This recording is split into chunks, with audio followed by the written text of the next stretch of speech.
Chapter 2467. Legacy Room Star Valley, Starlight Fortress. A spatial tear appeared before the entrance of the Fortress Lord's mansion as Shi Feng teleported out of the Legacy Gate. Currently, several figures were resting before the entrance, every one of which looked exhausted, as if they had just fought a battle that lasted several days and nights. Their eyes were bloodshot, and their bodies were felt weak and sore all over. Guild Leader. A trace of surprise flashed in Kola's eyes when he saw Shi Feng coming out of the spatial tear. Aside from Kola, Shadow Sword, Turtle Dove, Alluring Summer, and Luafei, who sat beside him, were similarly stunned by this scene. They knew what the situation inside the Legacy Gate was very clearly. Out of their team of 10, the one with the highest chance of clearing the first level was undoubtedly Shi Feng. Now, however, Shi Feng was actually the 6th person to come out of the Legacy Gate. This development boggled their minds. After all, in terms of combat standards and basic attributes, Shi Feng was the strongest among them. Even the standard of his mana body was unmatched. Theoretically, even if Shi Feng failed to conquer the Sacred Mountain's first level, he still should have been the last one to come out of the Legacy Gate. Ignoring the strange gazes Kola and the others were giving him, Shi Feng asked, "Only the 5 of you have come out?" Big Sis Fire and the others are still inside." Kola nodded stiffly. They made such huge improvements during this period? Shi Feng was surprised by this situation. The fact that Fire Dance and the others remained inside the Legacy Gate until now meant that they were close to clearing the Sacred Mountain's first level already. The first level of a Gold Gate's Sacred Mountain. Shi Feng had personally experienced the difficulty of the Gold Gate's trial. From his experience, everyone, aside from Yan Tianxing, shouldn't have much of a chance at clearing the Sacred Mountain's first level. After all, the Gold Gate's trial placed much more importance on players' combat standards than on basic attributes. No matter how powerful their basic attributes were, their attacks couldn't be stronger than those of Tier 3 NPCs that had fully unlocked their mana bodies. Meanwhile, of those that had come to the Western continent with Shi Feng this time, Aqua Rose, Fire Dance, and Violet Cloud, 3 of the 4 players that had entered the Tower of 4 Gods, remained inside although he had already exited. Gentle Snow was staying in the Black Dragon Empire to handle the guild's affairs. Shi Feng never thought that Aqua Rose, Fire Dance, and Violet Cloud would last this long inside the Legacy Gate. Although he had already known that all 3 of them had reached the Void Realm standard, and that Violet Cloud had even learned a bronze combat technique, they still shouldn't be capable of surviving until now. However, Shi Feng quickly shook his head, not dwelling on the matter. After all, the stronger Aqua Rose and the others became, the better it would be for Zero Wing. Following which, he looked at Kola and the others and asked, "Right, what kind of gains did you get inside? How much of your mana body did you manage to unlock?" The real treasure hidden inside an ancient fortress was the mana body legacy. Hence, it did not matter whether players managed to clear the fortress's legacy trial or not. The crucial part was how much players learned from the legacy trial. If players simply focused on clearing the trial and failed to learn anything, then it would be a huge loss. "I've already unlocked it to 75%, Kola replied in a slightly prideful tone. Although he was the first person to exit the Legacy Gate, he had unlocked the most potential out of their group of 5. In fact, had he managed to push through one more batch of opponents, he might have been able to unlock 80% of his mana body's potential. It should be known that every 10% potential unlocked in a mana body would enhance one's normal attacks, skills, and spells significantly.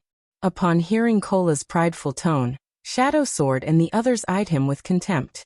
Kola had unlocked merely 5% to 10% more potential than they had. That was nothing for him to boast about.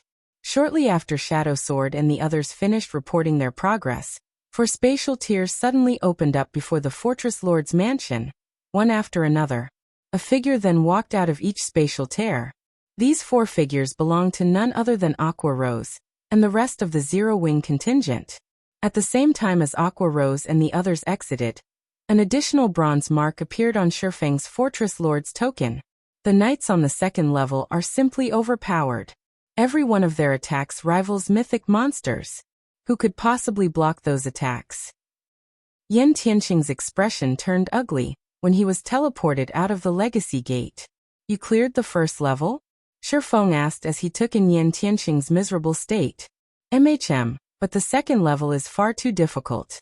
Those knights are basically at the Tier 4 standard already, and they're even more difficult than mythic monsters, Yan Tianqing replied, nodding with some disappointment at this outcome.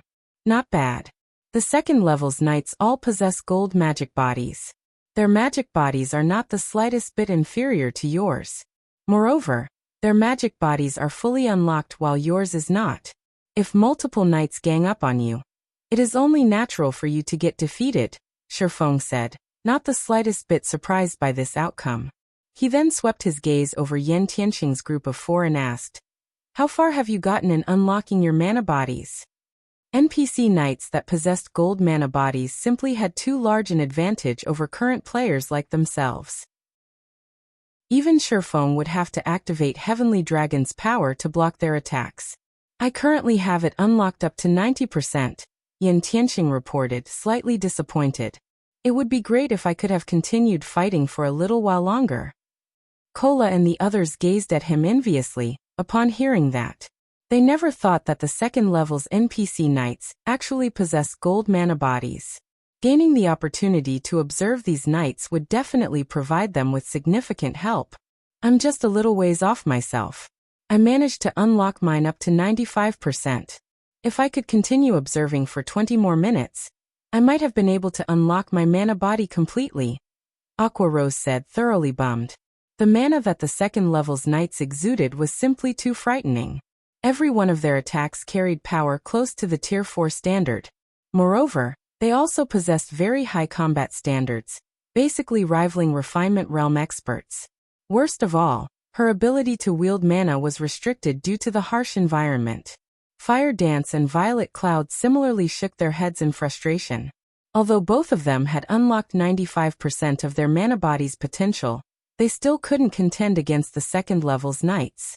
Right, guild leader, Divine Tribe contacted me previously. They said that there is something they need to discuss with us. However, as we were still inside the Legacy Gate, I told them that we had some urgent matters to deal with, and had them rest inside their temporary residence for now. Aqua Rose suddenly said. That isn't an urgent matter, Shi Feng said, chuckling. It'll be the same if we go after all of you have fully unlocked your mana bodies. Unlock our mana bodies? Aqua Rose was puzzled by Shi Feng's words. They had just come out of the Legacy Gate.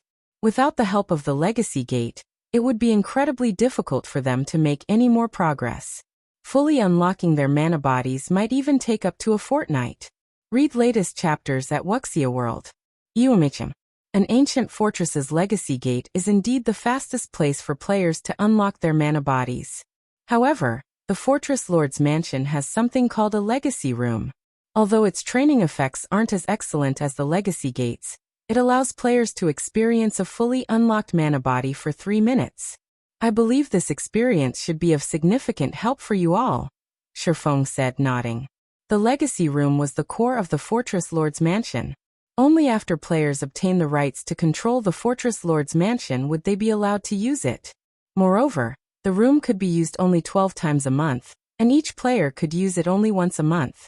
During Shi Feng's previous life, the various superpowers that controlled an ancient fortress allowed only peak experts that were close to fully unlocking their mana bodies to make use of the Legacy Room.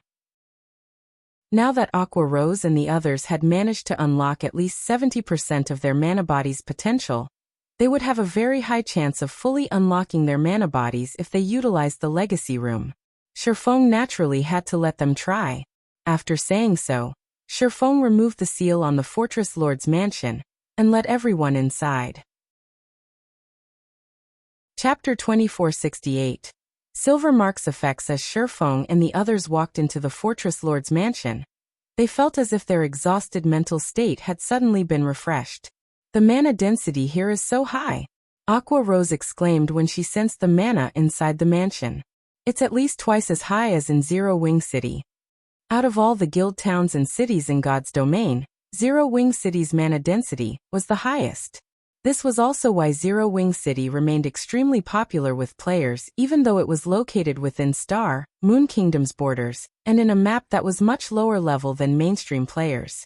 Currently, the city's daily player traffic still exceeded 6 million. In Starmoon Kingdom, Zero Wing City's player traffic ranked third, inferior only to Starmoon City and White River City. However, despite the sparse mana in Star Valley, the inside of the Starlight Fortress's Fortress Lord's Mansion had a mana density at least twice as high as Zero Wing City's. Of all the places Aqua Rose could think of, only the ambient mana in the Holy City of Titan was comparable to this mansion's in terms of density. With such an excellent environment, even training bronze combat techniques won't be a problem, Yin Tianqing commented, his eyes similarly glowing with excitement when he sensed the mana around him. Practicing combat techniques placed a huge burden on players' concentration. If the environment did not possess sufficiently dense mana, their concentration regeneration rate wouldn't be able to keep up with their consumption rate. Players would have to rest for a long time after practicing their combat techniques a few times. That sort of training would be inefficient. Meanwhile, bronze combat techniques were particularly exhausting to practice. Each use of a bronze combat technique consumed several times more concentration than an advanced combat technique. Moreover, if players hadn't mastered the bronze combat technique, using it would place an even greater burden on their stamina and concentration. Hence, the various superpowers had very few peak experts that had successfully learned a bronze combat technique even now. This was also the case for Zero Wing. This place isn't just useful for practicing bronze combat techniques. Looking at the excitement on everyone's faces, Shi Feng pointed at a nearby locked room and explained, "There are also mana training rooms here. In there, players can practice not only combat techniques but also mana control. The efficiency of training inside one of these rooms is several times higher than training in the outside world. It is no exaggeration to say that these rooms are one of the best places for training." As a fortress that had existed since ancient times, the Starlight Fortress was not as simple as it appeared to be. The standard of magical technology that the fortress possessed was something that current kingdoms and empires could only admire. This was also why the various superpowers during Shi Feng's previous life had contested over ancient fortresses desperately. Unfortunately, the Starlight Fortress was only a small fortress. Its Fortress Lord's Mansion also wasn't very large, with only 5 floors in total, 3 above ground and 2 underground. Meanwhile, every one of these floors was enhanced by all sorts of magic arrays that increased the density of the ambient mana, as well as accelerated the concentration recovery rate of players. Players could also accumulate the double EXP buff while within the Fortress Lord's Mansion, so they wouldn't have to worry about falling behind in terms of levels, even if they spent a long time training within the mansion. As for the mana training rooms, the mansion had only 32. A medium fortress's Fortress Lord's Mansion would have double the number, whereas a large fortress would have 150. The training capability of a large fortress was several times greater than that of a small fortress. With the Starlight Fortress, Zero Wing would be able to nurture only a small number of the guild's experts. However, this was the best Shi Feng could do right now. After all, the difficulty of capturing medium and large fortresses was many times higher. Generally, large fortresses had superior mythics guarding them, while medium fortresses also had a small chance that a superior mythic would appear as its final guardian boss. Medium fortresses would also have over a dozen other mythic monsters inside. A medium fortress simply wasn't something a few players and a Tier 4 hero could capture at this stage of the game. In fact, during Shi Feng's previous life, the various superpowers had managed to capture Star Valley's medium and large fortresses only after Tier 4 players had come into existence. After Shi Feng gave everyone a simple introduction, he brought them to the mansion's second basement floor. The second basement floor was not very large, and had only 2 rooms. One of these rooms was the core room responsible for controlling the fortress's magic array, while the other room was sealed shut by a large door made out of magic crystals. The room with the magic crystal door happened to be the most precious location in the entire Fortress Lord's Mansion. The Legacy Room. This place was second only to the Legacy Gate in terms of helping players unlock their mana bodies. In the past, it had also been the most important location for the various superpowers for nurturing guild experts. In God's domain, the mana body might be considered merely a tool to support players, since it was only a matter of time before players fully unlocked their mana bodies after reaching Tier 3. However, the speed at which players unlocked their mana bodies would give rise to a marked disparity. This was because players' control over their mana bodies and combat styles would undergo significant changes after they unlocked their mana bodies. Meanwhile, they would need time to adapt to these changes. In addition, if players wished to improve their mana bodies further, in other words, break through the 100% threshold, they would first need to unlock their mana body's full potential.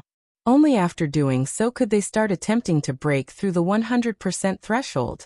The player's success would depend on whether they had taken the correct path or not.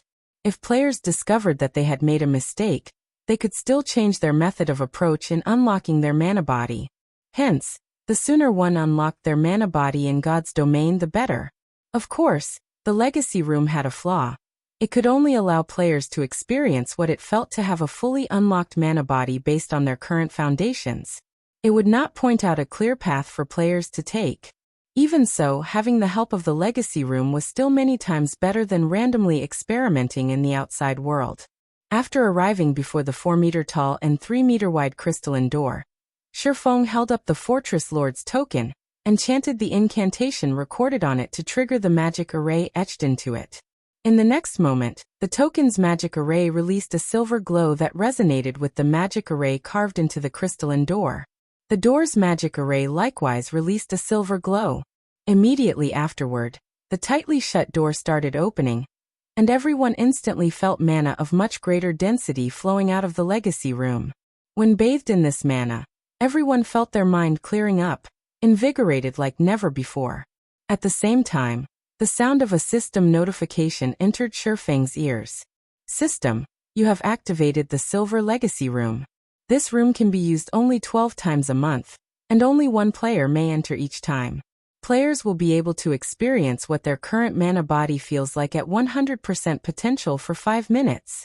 Once the session ends, players will not be allowed re-entry into the legacy room for 1 natural month. The silver mark also provides such a benefit? Shi Feng gazed at the token in his hand in astonishment. The difference between 3 minutes and 5 minutes might not be very long, but being able to experience the sensation of a fully unlocked mana body for even a second longer meant that players could better familiarize themselves with that feeling. Meanwhile, the silver mark had nearly doubled the duration that players could carry inside the legacy room. At this moment, Shi Feng more or less understood why the various superpowers had desperately invested into a select few peak experts and continuously had them challenge the legacy gate of the fortresses they controlled. They hadn't done so just to unlock more of their fortress's functions, but to better develop their guild experts. After all, guild experts were the capital of guilds. Everything else was secondary. All right, which one of you will enter first? Shi Feng asked as he turned around to look at Aqua Rose and the others. Upon hearing Shi Feng's question, Aqua Rose and the others exchanged glances, unsure whether they should enter the legacy room or not. Shi Feng had already told them that this opportunity was available to them only once a month. If they did not grab a hold of it properly, they would have to wait another month to experience what fully unlocking their mana bodies felt like. At that time, everything would be too late already. I'll go first then, Fire Dance said after giving the matter some thought. All right, just walk straight into the room.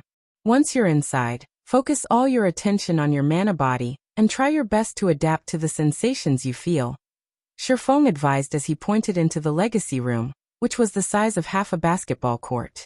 The situation inside the legacy room was the complete opposite of the situation inside the legacy gate.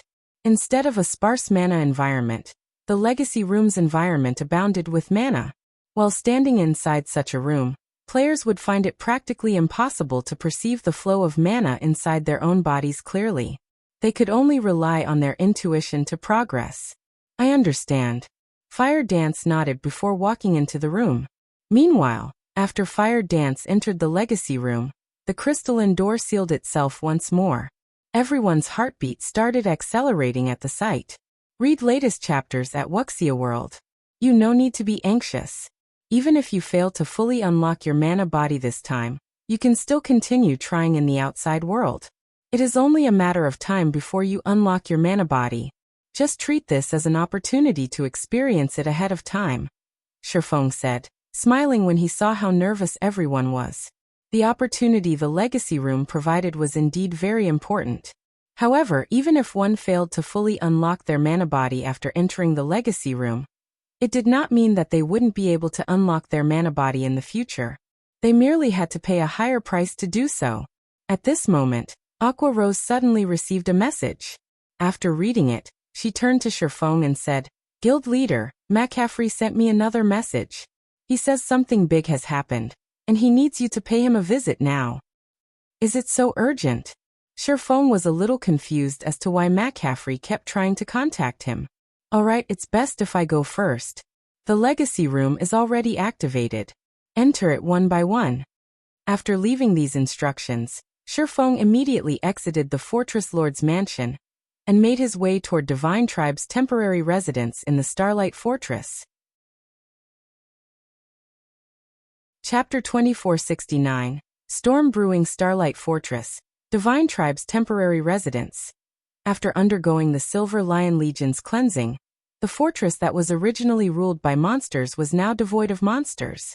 Instead, players now crowded it. Moreover, these players were all very high-level and very well-equipped. They were undoubtedly Divine Tribe's experts. At this moment, these expert players were agog as they walked through the streets of the Starlight Fortress, which had already become the focus of many powers and players. As a fortress located in Star Valley, a level 100+ forbidden land, the Starlight Fortress's functions were simply immense. Not only could it allow players to save up on plenty of travel time, but it could also serve as a player's haven for rest and recovery. At the same time, it would become a trade hub in Star Valley. After all, Star Valley was massive. Moreover, players had nowhere to rest in the surrounding maps. Besides, Star Valley was rich in resources, a place where players could obtain leveling resources. Hence, as the only trade hub available in Star Valley, the resources the Starlight Fortress could acquire in the future would be immeasurable. As a fortress that had existed since ancient times, the Starlight Fortress's ambient mana was incredibly dense.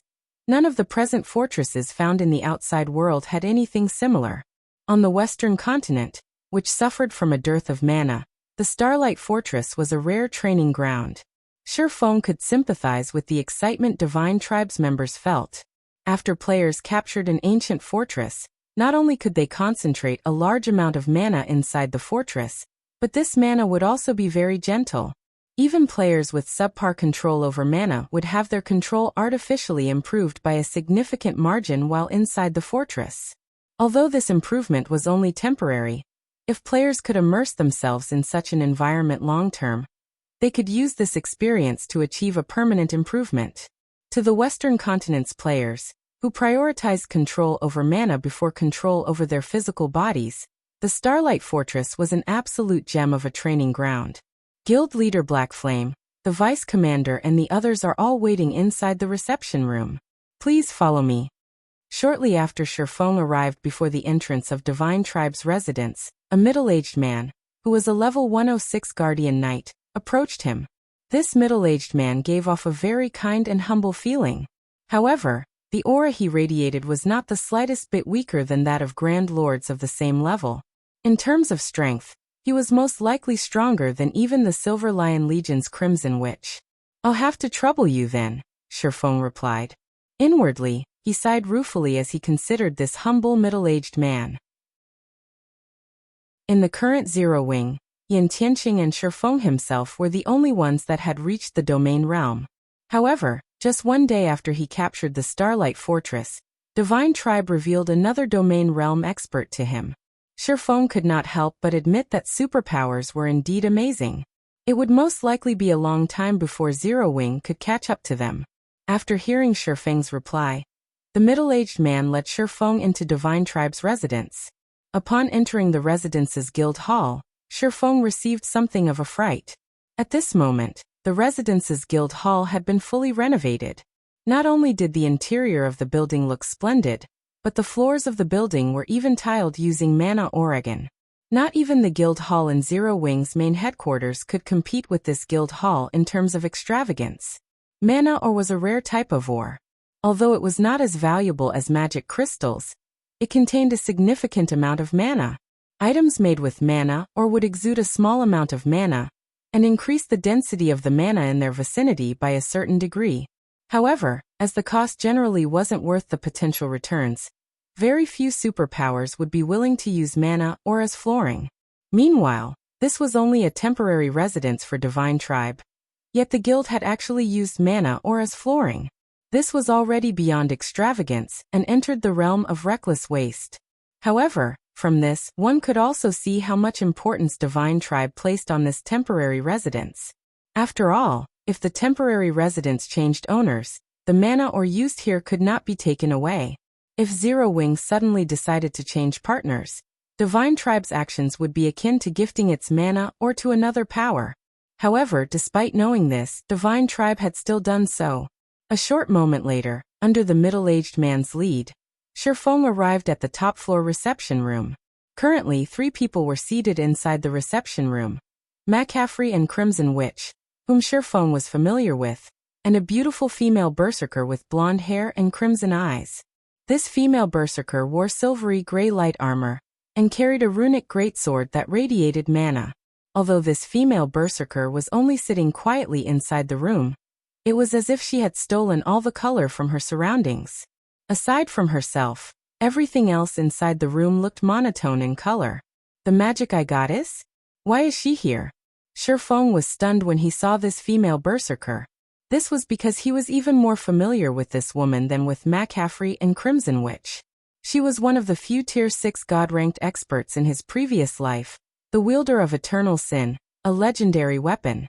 In the past, she had ranked high even among Tier 6 experts. She had also managed to develop the guild. She established herself into a super first-rate guild, becoming a legend in God's domain. Meanwhile, because of the peak hidden class, Magic Eye Hunter, she obtained, she was also nicknamed the Magic Eye Goddess. Currently, however, this Magic Eye Goddess was wearing Divine Tribe's guild emblem. This situation was completely different from what Shi Feng knew. Guild leader Black Flame, are you two perhaps acquainted with each other? McCaffrey asked curiously when he noticed the change in Shi Feng's expression. After calming himself, Shi Feng shook his head and explained, "No, we're not acquainted. She just looks very similar to someone I know." At Shi Feng's reply, McCaffrey no longer paid much attention to the matter, saying, "In that case, let me introduce you. This person here is Phythalia, the commander of Divine Tribe's Divine Hymn Legion. She will also be in charge of the Divine Tribe forces that will be garrisoned in the Starlight Fortress from now on." "Greetings. I am Zero Wing's guild leader Black Flame." Shi Feng introduced himself as he looked at Phythalia. "Greetings as well, guild leader Black Flame. I had heard plenty about you from Crimson even before I came here. However, after seeing you in person, it seems you're even stronger than what I heard. You are actually unaffected within my illusory domain. It seems you have already unlocked your mana body to a considerable extent," Phythalia said, a flash of surprise appearing in her eyes as she looked at Shi Feng. After obtaining her Magic Eye Hunter hidden class, she had gained a naturally occurring domain that grew stronger the higher her tier became. After she reached Tier 3, even Crimson Witch, who possessed a peak gold mana body, was not immune to the effects of her illusory domain.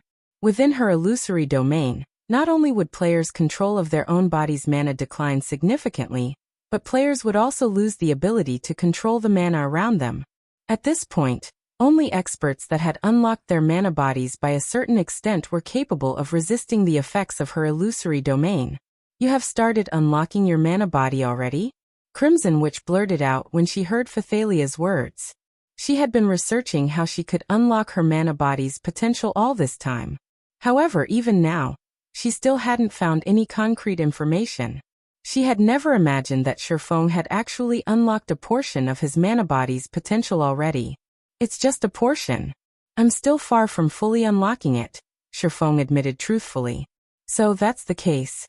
No wonder your attacks were so powerful before." Realization dawned upon Crimson Witch when she heard Shi Feng's reply. Previously, she had felt that the skills and spells Shi Feng had used were ridiculously powerful. They looked nothing like Tier 3 skills and spells used by the current Tier 3 players.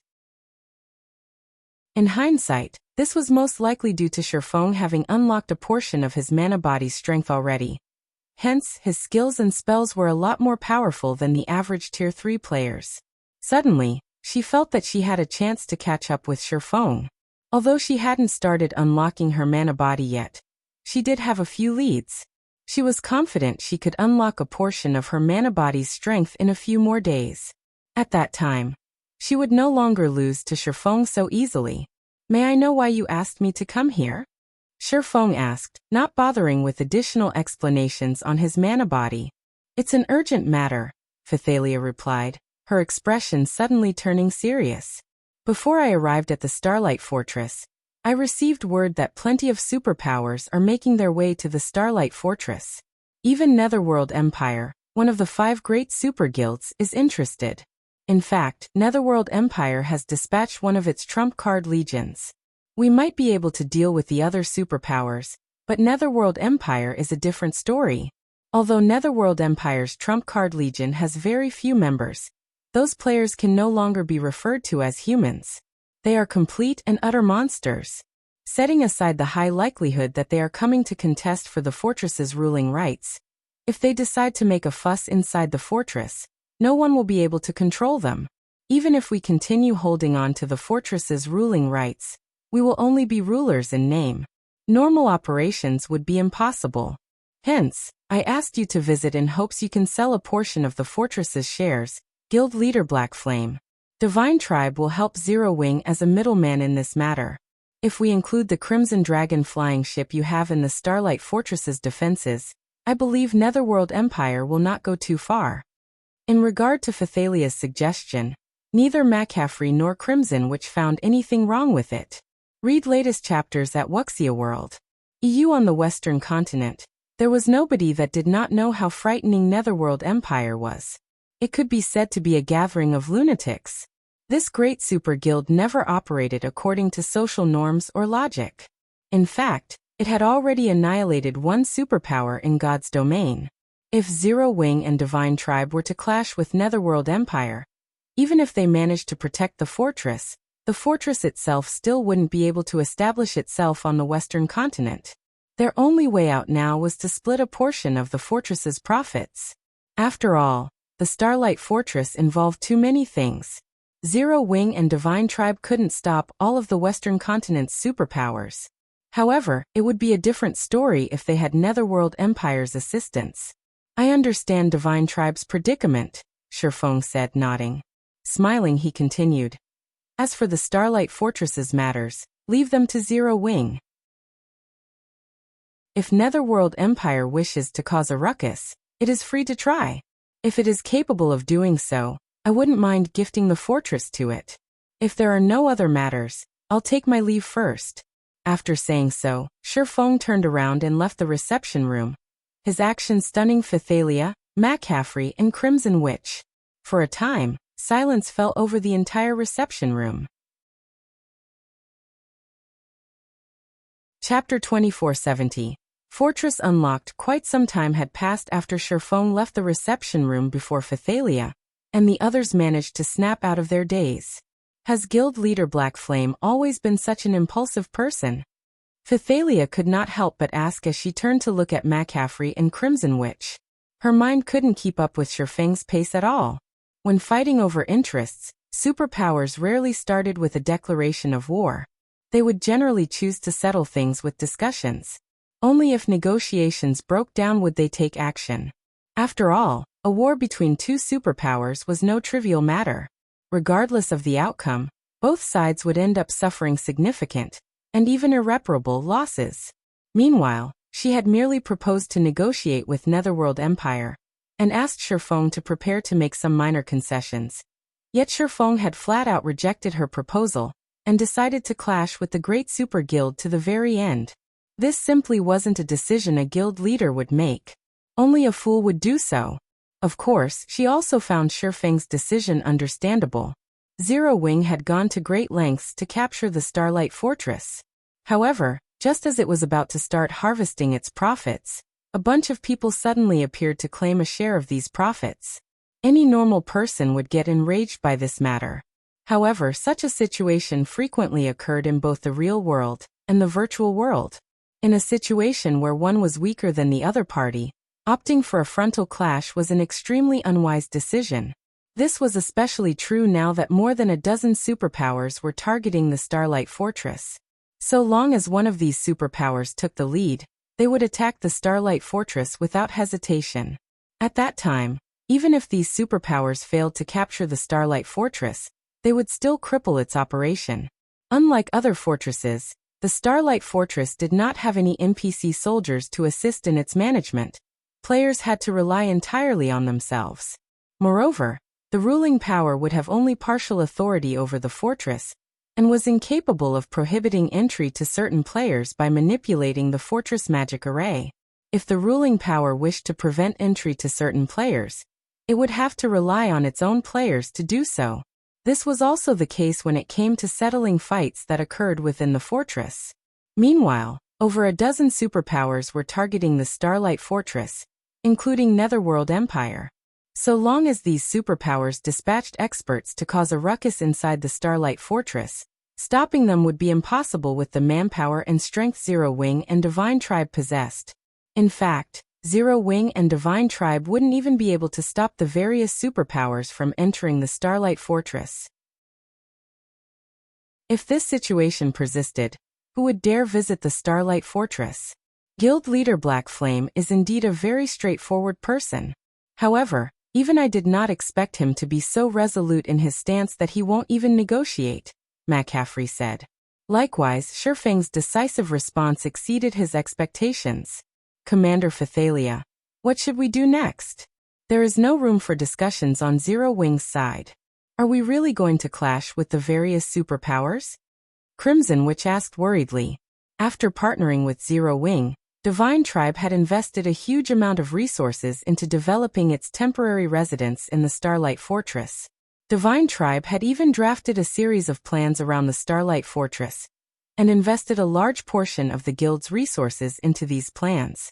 If the Starlight Fortress really became a no-man's land, then Divine Tribe's investments would come to naught. I am familiar with Hell Rush, the commander of Netherworld Empire's trump card Legion. Since he is personally leading the Legion over, I will try to negotiate with him, Phythalia said, chuckling when she saw the worried expression on Crimson Witch's face. Moreover, we still haven't reached that point yet. Once the various superpowers and Netherworld Empire's members arrive, Guild leader Black Flame might realize how unwise his decision is. At that time, we might be able to turn things around. She had seen plenty of people like Shi Feng before. After all experts were very arrogant. Not to mention, Zero Wing had managed to capture the Starlight Fortress, something none of the Western continent's superpowers had managed. It was only natural for him to have confidence in his guild's strength, and not be afraid to fight the various superpowers.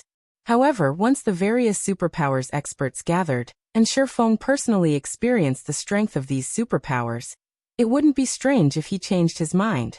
After all, he had just arrived on the Western continent recently, and did not understand just how powerful the superpowers here were. He also wasn't aware of just how formidable Netherworld Empire was. While Phythalia and the others were discussing how to deal with the various superpowers, Shi Feng arrived at the main office on the Fortress Lord's Mansion's third floor to assume control over the entire Starlight Fortress. Previously, although he had unlocked the magic array sealing the Fortress Lord's Mansion, and even allowed Fire Dance and the others to enter the mansion's legacy room, he still hadn't gained control over the Starlight Fortress. This was because an ancient fortress's Fortress Lord's token did not automatically confer the ruling rights to the fortress on its holder. Players still needed to go through a simple takeover procedure. When Shi Feng opened the doors to the main office, he was greeted by the sight of an elderly man in butler attire standing inside the old and obsolete office. Although this elderly man was only a phantom and radiated no aura, he was a near-invincible existence while inside this Fortress Lord's mansion. At the same time, he was the true ruler of the entire Starlight Fortress. Wielder of the Fortress Lord's token, I am Osset, the Starlight Fortress's administrator. How may I be of service? Osset asked respectfully when he saw Shi Feng enter. I wish to receive control over the Starlight Fortress, Shi Feng said, declaring his intentions. Ancient fortresses were different from other fortresses. All authority over the fortress was vested in the administrator. Hence, ancient fortresses would always remain in a semi-controlled state. If players holding the Fortress Lord's token wished to gain any control over the ancient fortress they captured, they had to get it from the fortress's administrator. Meanwhile, an administrator would pass on their authority only if players possessed the Fortress Lord's mark obtained from the fortress's legacy gate. Otherwise, they would only be a fake Fortress Lord, who could be replaced at any given time. Before players gained authority from the fortress administrator, the entire fortress would acknowledge only the Fortress Lord's token and not its holder. Moreover, the Fortress Lord's token offered no protection to players. And worse, players had to keep the Fortress Lord's token at all times. If the token was brought out of the fortress for too long, it would be automatically teleported back to the fortress and appear in a random location inside. Only by obtaining a Fortress Lord's mark and, subsequently, authority from the fortress administrator would players be considered the partial ruler of an ancient fortress. Players could then store their Fortress Lord's token in the core room of the Fortress Lord's mansion, utilizing the mansion's defensive magic array to protect it. Unless someone else attacked the Fortress Lord's mansion and obtained the token from the core room, players would no longer have to worry about losing control over their fortress. Moreover, after obtaining the authority to rule an ancient fortress, players could also activate some of the fortress's functions. Among them, the most important would be the fortress prison. This was an incredible function that none of the newly constructed fortresses possessed. This function was incredible because it allowed the ruler of the fortress to imprison players. So long as players were captured, they would suffer a fate even worse than death. Unless players had fulfilled their sentence or someone outside destroyed the prison itself, imprisoned players couldn't come out of the fortress prison. It wouldn't matter even if the imprisoned players killed themselves. They would respawn right back in their cell. Getting imprisoned was a brutal penalty for players. After all, in God's domain, time was money, especially for frontline players. Being jailed and prevented from doing anything for several days would cause them to fall behind significantly. Meanwhile, the fortress prison of a small fortress, like the Starlight Fortress, could imprison players for a maximum of 8 days. 8 days. If an expert player suddenly lost 8 days' worth of time, they would most likely lose the will to continue living. This was why Shi Feng dared to oppose the various superpowers. So what if the various superpowers possessed a lot of experts? If they dared make a ruckus in the fortress, he would capture and imprison them all. He was eager to see just how many Tier 3 experts the various superpowers had for him to imprison for 8 days. As for destroying the fortress prison and freeing the imprisoned players, the various superpowers would be dreaming if they thought they could accomplish this feat. The fortress prison possessed an incredibly powerful defensive magic array. Once it was activated, even Tier 5 existences shouldn't think of breaking into the fortress prison. In fact, breaking into the Fortress Lord's mansion would be even easier than breaking into the fortress prison. Very well. Osset summoned a fourfold magic array beneath Shi Feng's feet. He then continued, after inspection, it seems you possess 1 bronze mark and 1 silver mark. You have automatically gained the Silver Fortress authority. You may activate 1 bronze fortress privilege and 1 silver fortress privilege. Do you wish to choose which privileges to activate now? Yes, Shi Feng said, nodding. Here is a list of all the bronze and silver privileges available. You may choose one from each category, Osset said, waving his hand. Immediately, a translucent screen appeared before Shi Feng. In the next moment, 2 columns of choices appeared on the screen. The first column was a list of the available bronze privileges.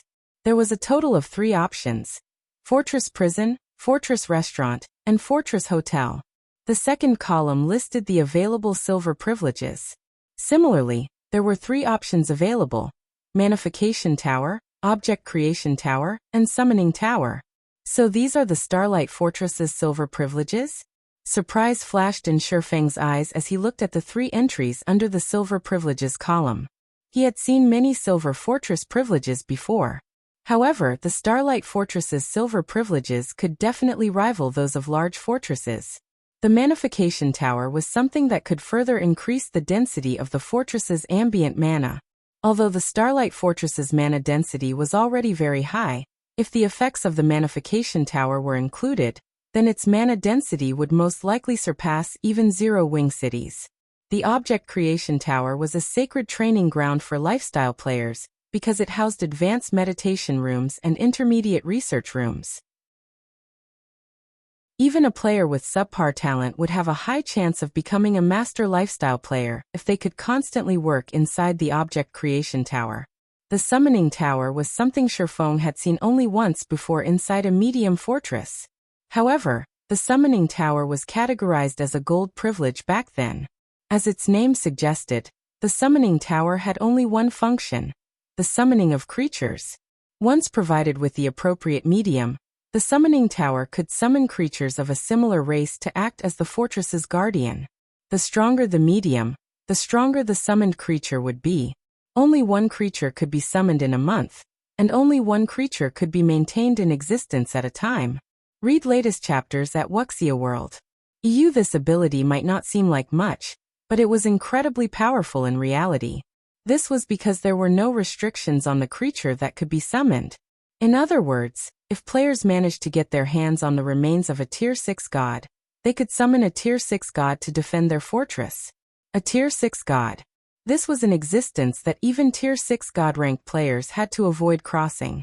If the Starlight Fortress had a Tier 6 god defending it, let alone attacking the fortress, nobody would dare make a scene in the entire map, because the entire map the fortress sat on lay within the Fortress Guardian's range of activity.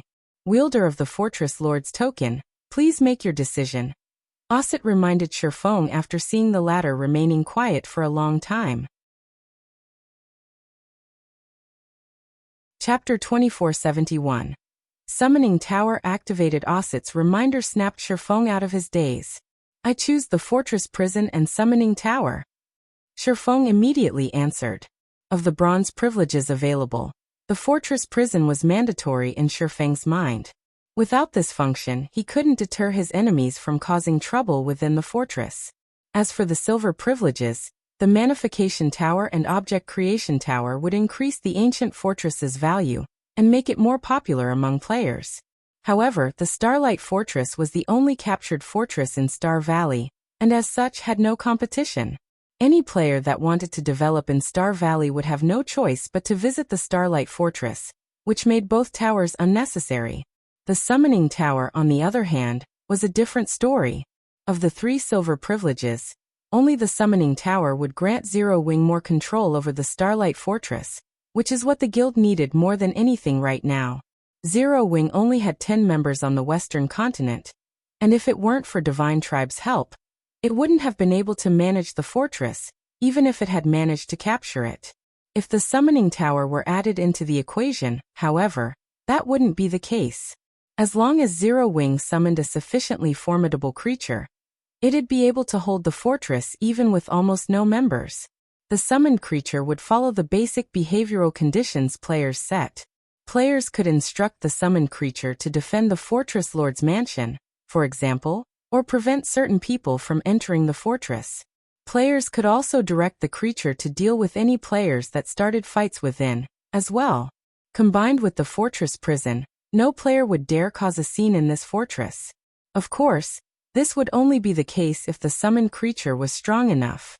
If the summoned creature couldn't kill or suppress players quickly enough, the Summoning Tower would be little more than decoration. Unlike the Manification Tower and Object Creation Tower that provided clear benefits, the Summoning Tower would only be as useful as the summoned creature. Moreover, nurturing a summoned creature would require a lot of resources. At first, players would summon the creature at their level. To increase the creature's level, players would have to invest resources. The amount of resources required would depend on the summoned creature's standards. The more powerful the creature was, the more resources it would require to level up.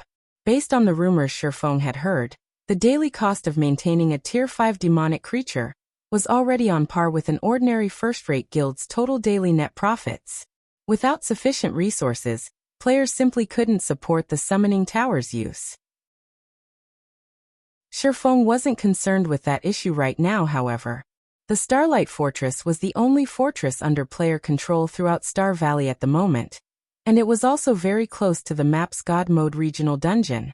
If Shi Feng could establish his rule over the regional dungeon, he'd easily earn more daily income from the fortress alone to surpass first-rate guilds' total daily income. He could make a fortune just by collecting entrance fees. Ancient fortresses were not managed by NPCs, which meant that players didn't have to split the entrance fees with the system. Players would receive 100% of the collected entrance fees. Moreover, a small fortress could charge a maximum of 20 silver per person. This was one of the reasons that ancient fortresses had been so popular among the various superpowers in the past. Once Shi Feng had made his decision, Osset began to chant an incantation.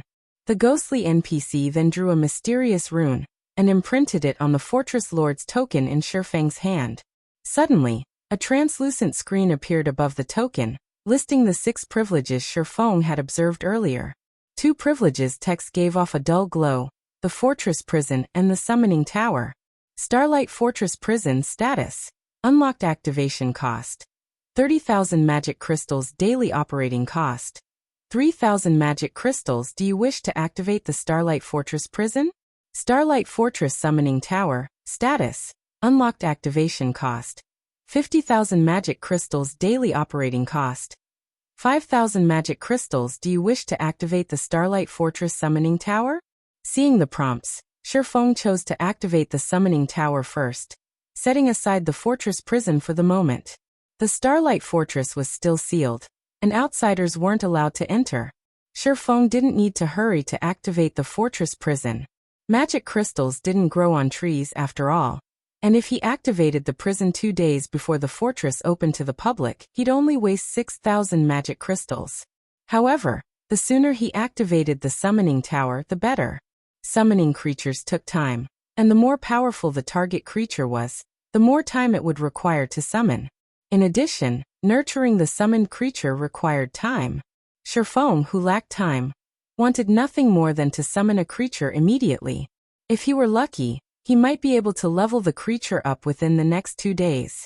Monsters weren't like NPCs and players. As they leveled up, their basic attributes and combat power would rise to the peak of their level. In comparison, players and NPCs didn't receive such a huge strength boost upon leveling up. They would still need to upgrade weapons and equipment. Following which, Shi Feng sacrificed 100,000 magic crystals to the Fortress Lord's token, half of which would activate the Summoning Tower, while the remaining half would maintain its operation for 10 days. With the Summoning Tower's activation, a new rune rose from the token and imprinted itself on Shi Feng's right palm. System: you have successfully activated the Starlight Fortress Summoning Tower. The Summoning Tower's large-scale teleportation array is now active. You may utilize the summoning rune to teleport to the Summoning Tower at any time. The summoning rune has a cooldown of 1 natural day. The Summoning Tower had such an ability? A little surprised, Shi Feng glanced down at the summoning rune on his palm. There was nothing amazing about God's domain's teleportation arrays. Every NPC city had them. Players could even set them up in guild residences. However, these were all small or medium-scale teleportation arrays. Large-scale teleportation arrays were considered lost technology. Unlike the small and medium-scale teleportation arrays, large-scale teleportation arrays allowed players to teleport between the 2 main continents. The array in the Summoning Tower was a large-scale teleportation array, which meant that Shi Feng would be able to travel to the Starlight Fortress at any time, even from the eastern continent. Moreover, the summoning rune only had a 1-day cooldown, making it an incredibly convenient tool. Traveling between the main continents was an ordeal since ancient teleportation arrays that allowed players to travel between them had fixed teleportation times. If players missed the designated time, they'd have to wait until the next scheduled teleportation. This was particularly challenging for guilds that wanted to mingle on both continents. Prices for items constantly fluctuated, and if players couldn't offload their stock at the right time, doing so would become complicated. Not only would this summoning rune allow travel to the West far easier, but he could also bring whatever items the West needed at any given time. He'd be able to earn far more money from reselling the East's items than without it. After a brief moment of elation, Shi Feng activated the summoning rune and teleported to the Summoning Tower. The summoning tower was located in the Starlight Fortress's south end. The stone tower was the tallest building in the fortress, standing 200 meters tall. From the top of the tower, one could oversee everything within the fortress. As the teleportation array on the summoning tower's roof lit up, Shi Feng appeared in the tower. To Shi Feng's surprise, Osset waited for him on the summoning tower's roof, but unlike earlier, his body seemed more tangible. Wielder of the Fortress Lord's token, the summoning tower is now active. If you wish to summon a Fortress Guardian, I must inform you of two things. This array requires a medium of sufficient standards to summon a Guardian. It cannot summon creatures without input. The more powerful the medium is, the stronger the summoned creature will be. Each summoning also has a 1-month cooldown. I hope you will use this summoning tower properly, Osset informed Shi Feng before transforming into mist and disappearing. Of course, Shi Feng had already known these factors. This information was precisely the reason he had chosen the summoning tower. This should be the place. After approaching the summoning altar on the roof, Shi Feng pulled a claw the size of an adult human from his bag, placing it on the altar. This claw had once belonged to the ice dragon, Heathweight, and it was one of the only 2 legendary materials Shi Feng had on him. Initially, Shi Feng had wanted to use the ice dragon's claw once he had obtained an epic weapon design. But summoning an ice dragon wasn't a bad second choice. His summoned creature would protect the Starlight Fortress, and an ordinary monster simply wouldn't be up to the task. Although he could summon the Starlight Behemoth with the Behemoth's Starlight Scales, that monster wasn't nearly as formidable as an ice dragon. As soon as Shi Feng rested the claw on the altar, he heard the sound of a system notification. System. The summoning altar has discovered the ice dragon's claw. Do you wish to analyze this medium? Begin. Taking a deep breath, Shi Feng made his decision. Not all mediums would work. If the selected medium didn't have enough energy, the summoning wouldn't happen. He already felt the painful sting of losing the ice dragon's claw. He didn't want to sacrifice 2 of them. Doing so would mean throwing away 2 epic weapons. As the altar began its analysis, dark purple smoke emerged from the summoning altar to envelop the gigantic claw. Read latest chapters at Wuxia World. EU. As the seconds passed, Shi Feng grew more nervous. If one ice dragon's claw weren't enough to summon an ice dragon, he'd have to summon the Starlight Behemoth with the Starlight Scales instead. The scales were inferior legendary materials, and he had a total of 5. They would certainly be more than enough to summon a Starlight Behemoth. While Shi Feng considered using the Starlight Scales as a replacement, he heard another system notification.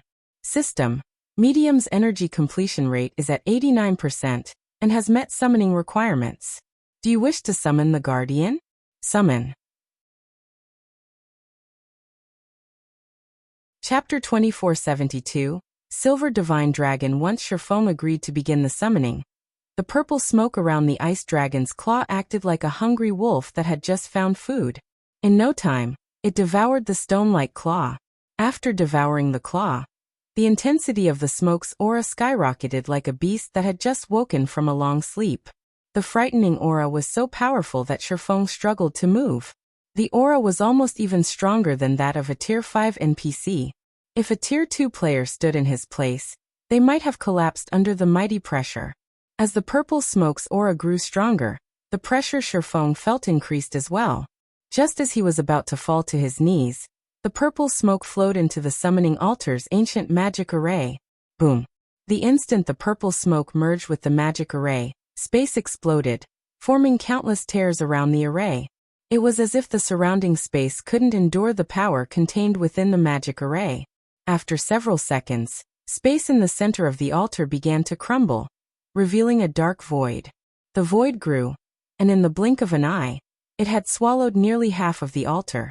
Just before the void reached Shi Feng, the magic array engraved on the summoning altar flashed with a silver light that instantly suppressed the void.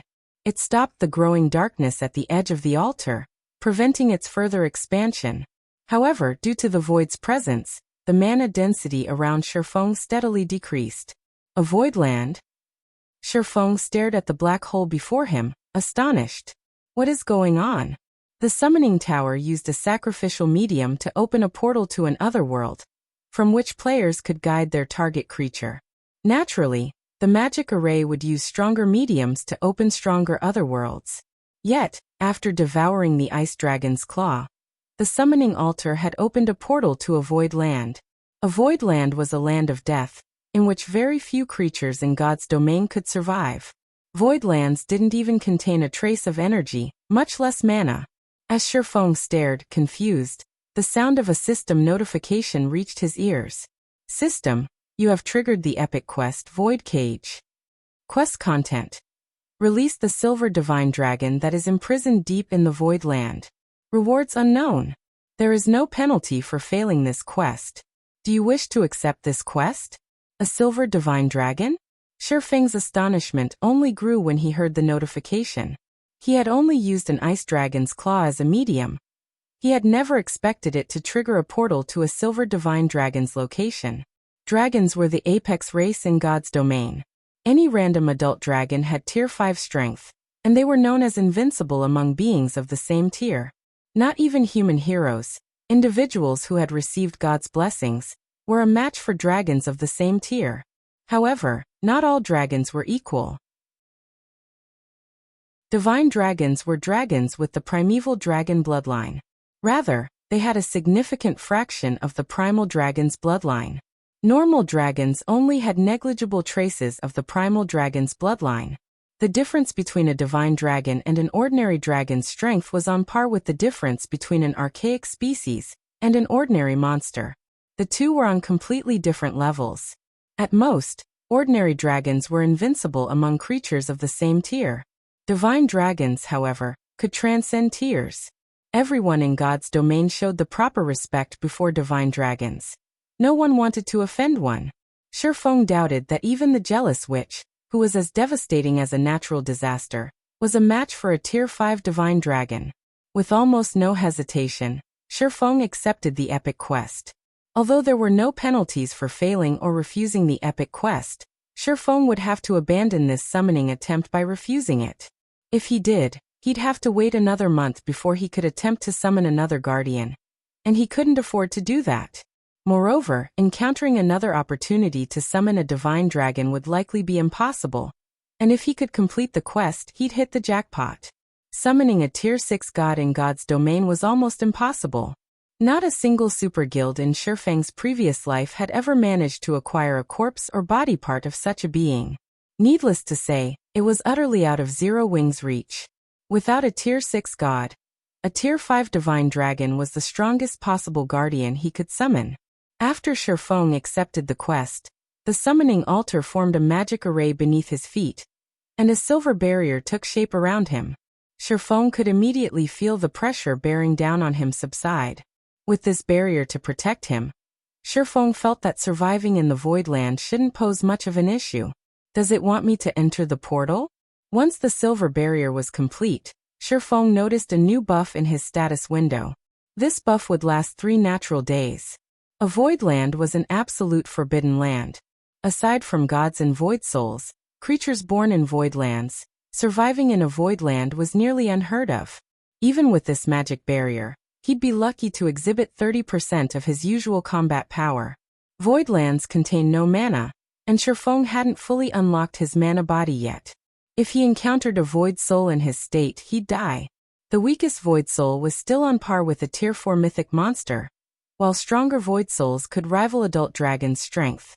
Knowing all of this, Shi Feng still gritted his teeth and entered the portal to the void land, taking the risk.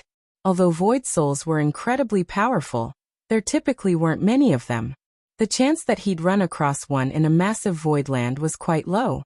On the off chance that he did encounter a void soul, he could summon a tier 4 hero with the hero's tome. Heroes were protected by the gods, and thus, their combat power would remain unaffected within a void land. With a tier 4 hero by his side, he shouldn't have any problems as long as he wasn't spotted by any tier 5 void souls. Shi Feng then entered the dark space, and the scene around him changed. Once the world around him settled, he found himself on a gigantic, floating island. The entire island was desolate, and hovering in the center of the lifeless plot of earth was a colossal magic cage. The cage was several hundred meters tall, wide, and long and covered in all sorts of divine runes, which radiated an ancient, eternal aura. Inside the cage slept a silver infant dragon. Even trapped, the infant dragon's aura was unsuppressed, and as it washed over Shi Feng, he struggled to breathe. What a powerful life rating. It's no wonder why even the various superpowers God-ranked experts in the past were no match for Tier 5 divine dragons in a one-on-one fight. Shi Feng was dumbfounded as he gazed at the infant dragon hovering in the island's center. He had seen plenty of true dragons in his time, but he had never seen a divine dragon before. The ice dragon he had fought in the cold spring canyon was nothing compared to this infant dragon. The differences between them were like that between an ordinary stone and a diamond. Working to contain his excitement, Shi Feng began to look for ways to open the magic cage. Most players hadn't seen a magic cage at this stage of the game and wouldn't know how to open one. But Shi Feng wasn't most players. Magic cages had typically been used during ancient times to imprison criminals while they waited for punishment. The power of time would steadily wear down the prisoner's strength. This was why God's domain had so many epic quests that required players to slay these criminals, finally meting out justice. To end these criminals' long, miserable lives, players would have to release the seal on the prisoner's magic cage. Shi Feng had never opened a magic cage before, but based on what he had learned from others, one first had to locate the core magic arrays, which were located in the outside world. Players could then destroy or decode the arrays to unlock the magic cage. Shi Feng spent the next dozen or so hours searching, during which he found a total of 7 magic arrays around the desolate island. Every one of the arrays was incredibly complex, and that wasn't a result of the level of design. Rather, their complexity was a result of the frightening number of elements to each array. Even as a master magician, Shi Feng felt a headache brew as he examined the magic arrays. Whoever designed these magic arrays is vicious. Did they have any intention of letting the divine dragon free? Every one of these magic arrays uses 7 elements. Without having mastered all 7, no one could open this magic cage. Shi Feng was flabbergasted after examining the core magic arrays. Magic arrays used mana as their foundations, and normally, a master magic array would, at most, rely on the 4 major elements' power. Ordinary people couldn't control the remaining 3 supreme elements: illusion, space, and time. Not even the elven race, beloved by the elements, could accomplish the feat to decode the core magic arrays. Players would need to have mastered all 7 elements. Without that master, they simply wouldn't have the power to decode them. However, players normally only encountered the 3 supreme elements after reaching Tier 5, and that would only be a brush of contact. Decoding these magic arrays is impossible. It seems destroying them is my only choice. Giving the matter some thought, Shi Feng realized that destruction was his only option. The core magic arrays might look very powerful, but they didn't have any significant defensive mechanisms. As long as he could deal more damage than the arrays could tolerate, he should be able to destroy the magic arrays. Shi Feng then retrieved the Crimson Dragon flying ship and attacked one of the arrays with the ship's magic elven cannon. Boom! The beam struck the core magic array, and the entire island shook with the impact. As the dust settled, Shi Feng noticed that the array's glow had dimmed slightly. Yes, it's working. Shi Feng's excitement spiked when he saw the results of his attack. Read latest chapters at Wuxia World. The blast hadn't exceeded the magic array's tolerance, but it had exhausted a significant fraction of the array's energy reserves. If he could deplete the magic array's energy to a certain level, the array wouldn't be able to endure the magic elven cannon's attacks and crumble. For a time, Shi Feng bombarded the core magic arrays, firing the moment the magic elven cannon's cooldown came to an end. He didn't mind the magic crystals he had to spend to do it. He still had plenty on him. Time passed quickly. Finally, after a full day of assaulting the magic arrays and expending nearly all of the magic crystals in his bag, Shi Feng destroyed the 7th core magic array. As the 7th core magic array crumbled, the magic cage shattered. Chapter 2473. Dragon's Contractor finally success. Shi Feng breathed a sigh of relief once the magic cage in the center of the island broke. He had somewhat underestimated the core magic arrays. Even with the magic elven cannon's power, it had taken over a full day's assault and nearly all of his magic crystals to destroy all 7 arrays. These magic arrays were even tougher Zero-Wing City's defensive magic array. The instant the magic cage shattered, the slumbering silver divine dragon opened its eyes and released a deafening roar, which echoed across the entire island, making the ground tremble. The infant dragon spread its wings, flapping them and creating a powerful storm that blew away the remains of its confinement.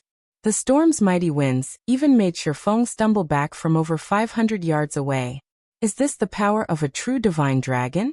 An indescribable astonishment filled Shi Feng as he gazed at the 50-meter tall silver divine dragon. Silver divine dragon Auerbeck. Dragon mythic level? HP? / He couldn't discern the divine dragon's level, but its statistics revealed that it was a bona fide tier 4 mythic. Despite the fact that it was only a mythic monster, the silver divine dragon felt as if it had absolute dominance over the world around it. Even the high magic elf, Ulinium, was a weakling next to this silver divine dragon. Shi Feng had been able to resist, albeit slightly, Ulinium's power, but standing before Auerbeck, he couldn't even consider resisting. Movement was immensely difficult in Auerbeck's presence, much less fighting. If this infant dragon willed it, it could slay him with a thought, and he wouldn't even get the chance to summon a tier 4 hero. Now free of its magic cage, Auerbeck landed before Shi Feng and asked, "Little human, are you responsible for releasing me from my cage?"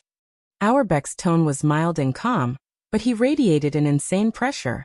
When Shi Feng heard the divine dragon's question, he felt as if the heavens themselves were demanding an answer, and there was no room for lies. "Yes, Lord Divine Dragon. I destroyed the magic cage's core magic arrays and freed you," Shi Feng replied, his tone neither too humble nor too arrogant as he suppressed his building anxiety. Dragons were inherently prideful creatures. After all, they stood at the peak of God's domain and viewed lesser creatures with little to no importance. However, dragons were a race that also respected strength. If one proved themselves, they could earn dragons' recognition. Divine dragons were no exception to this. If he groveled before the silver divine dragon, Auerbeck would look down on him, and his reward might be even less than if he had performed badly. "You have truly surprised me. I had never expected such a tiny being to destroy a cage set by a goddess," Auerbeck said, surprise and curiosity flashing in his eyes as he watched Shi Feng. He looked at Shi Feng as if he had just seen an ant flip an elephant. "However, in my divine eyes, you are telling the truth. According to the ancient agreement, I will engage in a contract with you to serve as your companion since you have rescued me, but I am a divine dragon. A weakling will not qualify to stand beside me. First, you must pass my test. If you do, I will acknowledge you. You have 4 months to prove yourself. I will remain by your side during this time and fight with you. Of course, if you fail my test, our contract will be dissolved. Over the next 4 months, I will give you 3 chances to challenge my test. If you fail all 3, our contract will be dissolved. System, congratulations. You have rescued the Divine Dragon, Auerbeck, and completed the first phase of the epic quest, Void Cage. Rewarding 10 legacy skill points. You have become a Divine Dragon's Contractor. System, you have triggered the second phase of the epic quest, Void Cage. Quest content. Complete Auerbeck's test within 4 natural months. Rewards unknown. Sure enough, obtaining a Divine Dragon won't be so easy. The notifications didn't particularly surprise Shi Feng. I'll have to try and grow as strong as possible in the next 4 months. The various superpowers had sacrificed much to summon a Tier 5 creature with their summoning towers in the past.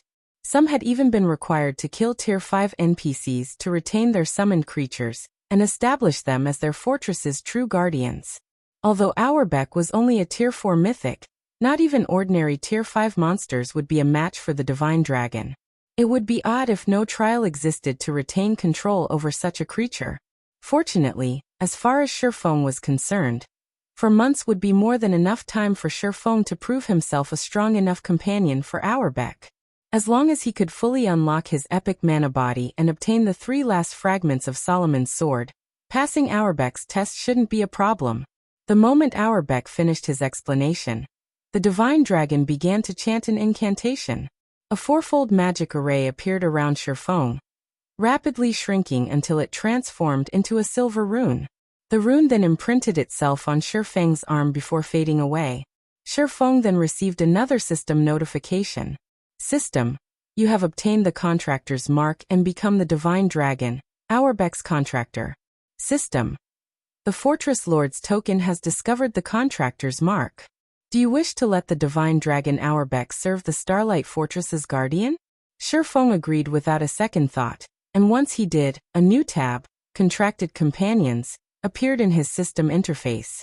He clicked on the tab and discovered Auerbach's statistics, which contain new information. Silver Divine Dragon Auerbach. Dragon Mythic. Level 111 HP 10, 900, 000, 000/10 900, 000, 000 crap. Isn't his HP a little too high? Shi Feng nearly cursed aloud when he saw Auerbach's statistics. He had thought the Starlight Behemoth's 4 billion HP had been a little much for a level 113 mythic monster. If players wanted to kill such a boss with conventional methods, they'd need a 1,000-man team of Tier 3 players. Unless a team could deal -8 million damage per second, they'd never overcome the Realm Lord's battle recovery, much less kill it. With the Starlight Behemoth's horrific defense, ordinary Tier 3 experts would barely deal -10,000 damage with their attacks. Auerbach, however, was even more frightening. The Divine Dragon was only level 111, yet it had nearly 3 times as much HP as the Starlight Behemoth. Its battle recovery alone would regenerate 109 million HP every 5 seconds. And a Divine Dragon should have at least twice as high defense as the Realm Lord. Staring at Auerbach's statistics, Shi Feng doubted that even Tier 4 players could kill it, not to mention new Tier 3 players. While Shi Feng was shocked over Auerbach's astonishing attributes, the island under his feet began to tremble and fall apart. Now that the magic cage is gone, this island won't hold for much longer. We need to leave quickly, Auerbach warned his new human companion. The infant dragon began to chant another incantation, and in the blink of an eye, Shi Feng vanished and reappeared on Auerbach's back.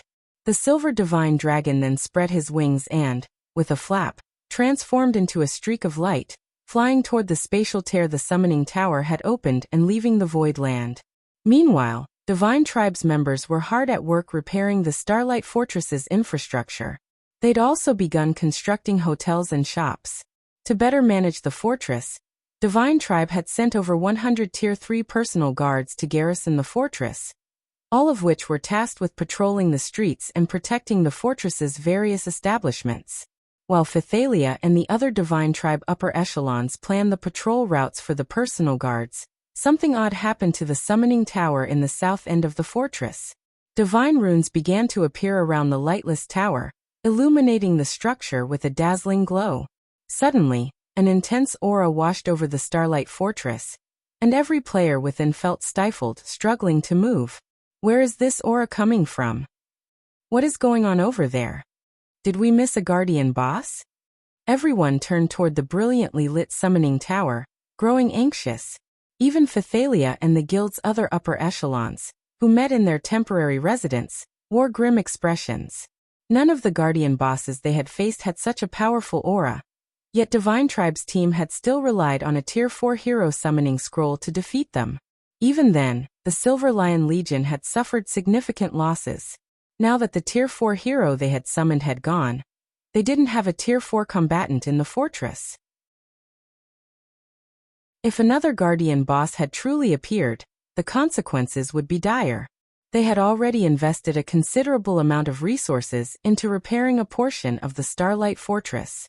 If they had to fight in another huge battle, everything they had worked for would crumble, even before the various superpowers experts arrived. Quick look. Something's above the summoning tower. Read latest chapters at Wuxia World. Isn't that a spatial tear? Why is there a spatial tear over the tower? The fortress's players recognized the dark tear for what it was immediately, and as it grew, they were overcome with curiosity and confusion. Suddenly, a streak of light flew from the spatial tear, and a figure appeared before them all. As they got a clearer look, what they saw rendered them all dumbfounded. A dragon? Chapter 2474, Fortress Startled. Why has a dragon appeared? Phythalia's expression darkened when she saw the divine dragon, which was over 100 meters long, in the sky. She had seen a dragon personally during a quest, and was certain that it was a disastrous creature. Neither players nor NPCs, not even NPC cities, could stand before a dragon's might. She had watched a dark dragon destroy an empire's border city, and annihilate any reinforcements the empire had sent. Players like her had only been able to watch as the dark dragon destroyed the NPC city, and the Tier 4 NPC-led army.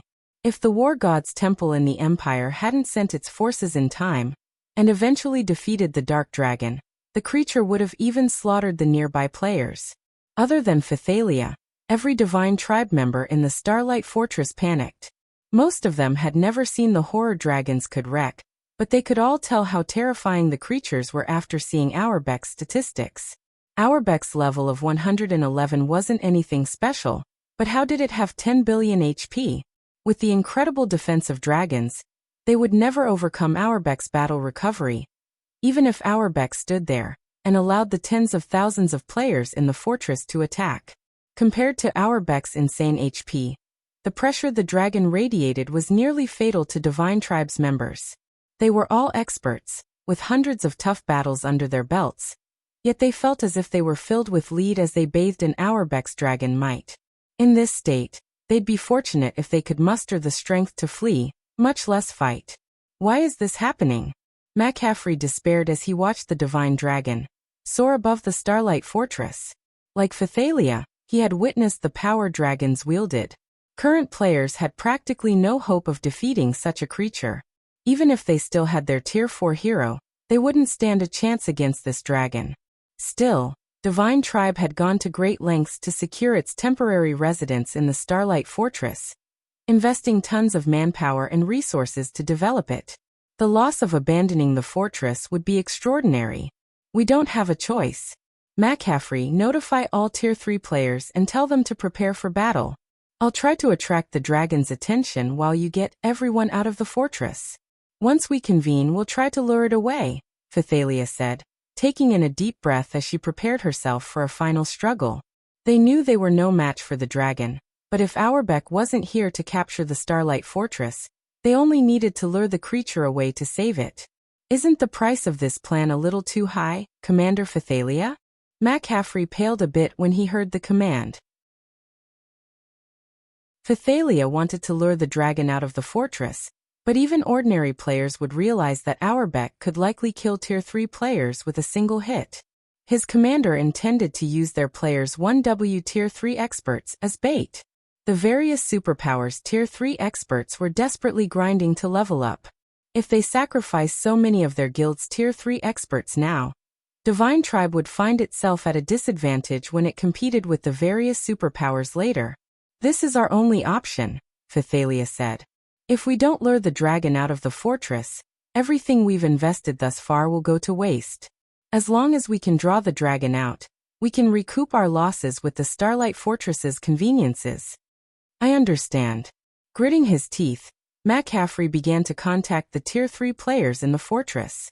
As Phythalia had said, the levels they'd have to sacrifice to lure Auerbach away would be nothing as long as they secured their hold on the Starlight Fortress. The fortress offered massive advantages after all. Suddenly, Crimson Witch interrupted, pointing at the divine dragon in astonishment. Commander Phythalia, it looks like there's a player on the dragon's back. A player? How is that possible? For a moment, Phythalia assumed Crimson Witch was hallucinating. They were talking about a Tier 4 dragon. Even if it were only an infant dragon, it still wouldn't degrade itself by serving as a mount. Not even for Tier 4 or 5 NPCs. In God's domain, there were individuals known as Dragon Knights that could ride dragons after capturing and nurturing a Tier 3 newborn dragon. These Dragon Knights stood at the very apex of God's domain, and they even demanded respect from emperors. But riding a dragon was nothing but a dream with players' current strength. And yet, as soon as Phythalia finished her question and turned toward the divine dragon, the sight stunned her.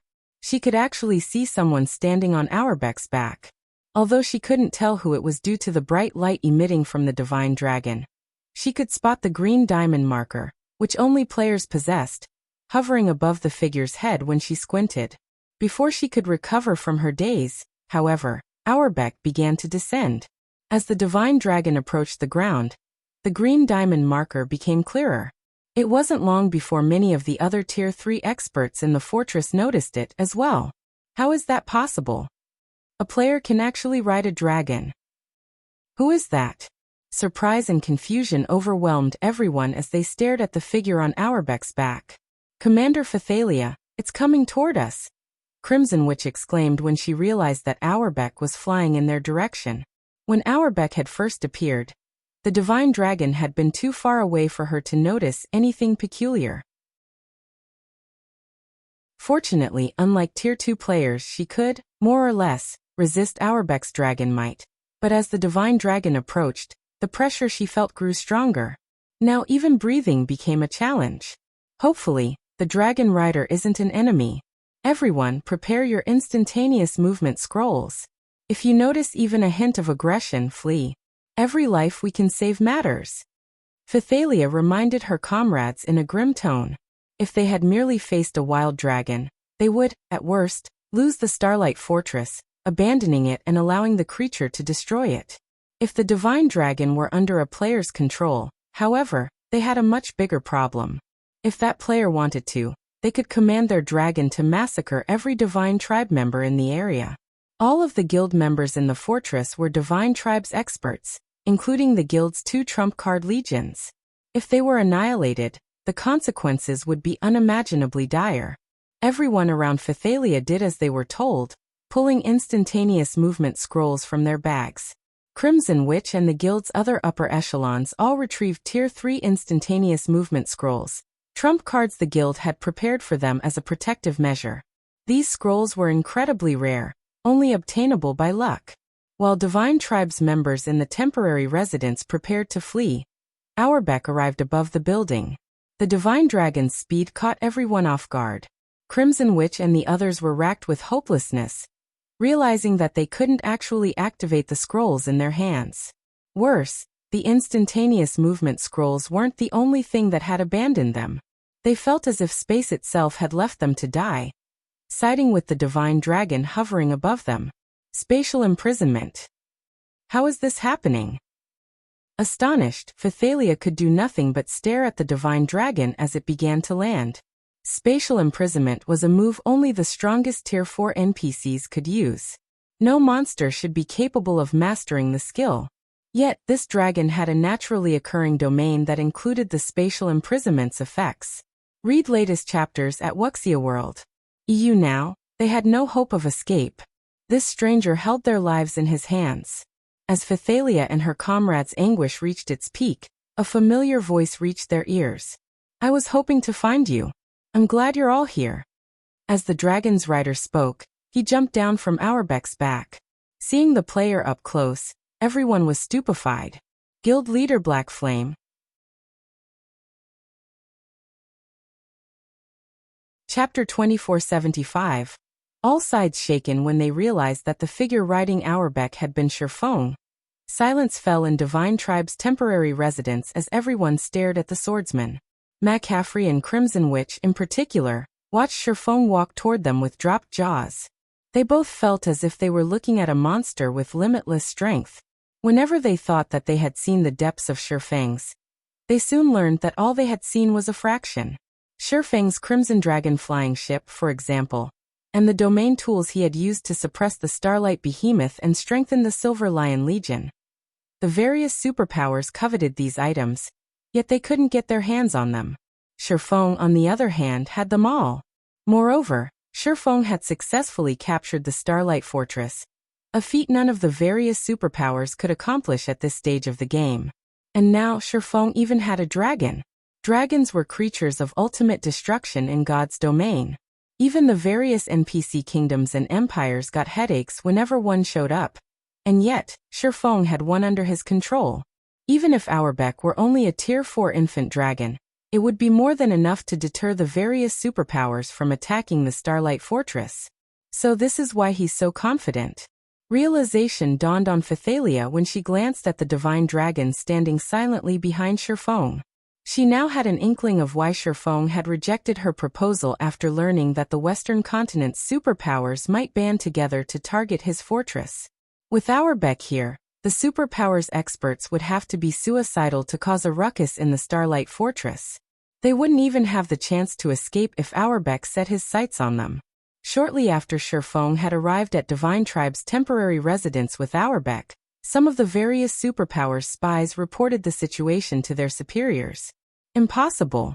You're talking about a dragon. How can a player possibly control such a powerful monster? When the various superpowers upper echelons read the reports, they assumed their subordinates had turned traitorous, trying to trick them with false information to prevent them from assaulting the Starlight Fortress. However, as these upper echelons continued to receive similar reports from other spies in Divine Tribe, they couldn't deny the truth. There was no way all of their spies had turned against them at once. To gain more information and a better understanding of the situation in the Starlight Fortress, they had secretly paid a huge price to turn some of Divine Tribe's members in the fortress to their side. Naturally, they had ensured that none of the bribed players knew about each other to prevent these players from collaborating to provide false information for Divine Tribe's benefit. Although the reports were unbelievable, it was undeniable after receiving reports from over a dozen spies. Once they had verified the information, a commotion swept through the various superpowers. Some of the superpowers that had planned to assault the fortress began to hesitate. They carefully considered whether or not they should oppose Shi Feng and the Divine Tribe with the rest of the superpowers. Before the dragon had appeared, they had been 90% sure that they could take the Starlight Fortress. Even if they failed, they'd ensure that no one could use the fortress, even if Divine Tribe sent all of its experts to protect it. However, the situation had changed. If they tried to take the fortress with a Tier 4 Dragon Guard, they'd suffer severe losses. Players didn't have a snowflake's chance in hell of defeating a Tier 4 dragon, which was a fact the various superpowers had long since verified. Since God's Domain's launch, dragons had been responsible for the destruction of many NPC border cities. The Western continent proved to be far more dangerous than the East. Of course, if they gave up on this operation, they'd have a very difficult time finding another opportunity to move against the Starlight Fortress. The fortress had only recently been captured, and even if Divine Tribe had invested a ton of manpower and resources in its repairs, the guild couldn't fully repair the fortress in 3 short days. The Starlight Fortress was at its weakest right now. If they did not assault the Starlight Fortress now, taking it would only become more challenging as time passed. While the various superpowers considered their next move, a 300-man team attacked a demonic creature army camp in a level 100 neutral map not far from Star Valley. Not only did this campsite house over 6,000 demonic creatures, but every one was level 110. These demonic creatures were even led by a level 112, mythic-ranked 8-eyed Scorpion King. Despite such a powerful force, however, the 300-man team held an overwhelming advantage in the battle. They even overwhelmed the Scorpion King, not to mention the level 110 Grand Lords. The army's boss couldn't manage to deal any significant damage, while the 300-man team continued to chip away at its HP. The team hadn't suffered a single casualty, even by the time the Scorpion King fell. In contrast, demonic creature corpses littered the ground. We really got lucky this time. Not only did we find a demonic creature campsite, but the Scorpion King also dropped a level 100+ epic battle axe. Thunder, this axe should go to you. A thin man in pitch-black armor said as he handed the battle axe to another man, who stood nearly 3 meters tall and was covered in runes. If McCaffrey had seen this, he would have been astonished. This team was the Hell Legion, the Netherworld Empire's strongest trump card legion. Every member was a Tier 3 player, and they all had the combat standards to rival Grand Lords of the same level. The thin man, shrouded in a dense, lethal aura, felt as powerful as a mythic monster. Commander, we've just received a report from the higher-ups. They claim that a Tier 4 infant dragon is guarding the Starlight Fortress. And because of this, many superpowers have abandoned the notion of assaulting the fortress. Our superiors are warning us to be careful. A Tier 3, black-clad assassin suddenly informed the thin man. An infant dragon? The man's lips curled into a smile. How interesting. It's no wonder why they captured the Starlight Fortress, disregarding the consequences, but if they think that can stop us, they're mistaken. Other superpowers might be afraid of the dragon that protected the Starlight Fortress, but the Hell Legion was not. Read latest chapters at Wuxia World. The reason was very simple. There was only one dragon in the fortress, while the Hell Legion had 300 players. If the Hell Legion went on a rampage inside the fortress, they could slay hundreds or thousands of players before the dragon would reach them. They'd also be able to escape the dragon's pursuit. They weren't concerned that they couldn't take down the Starlight Fortress in the least. Commander, I've received another important message. You've received a request to negotiate with Phythalia, the black-clad assassin added. Phythalia? The thin man smiled when he heard the name. Since an old friend has so graciously invited me, I must show her the proper respect. Pack up, everyone. We're heading to the Starlight Fortress.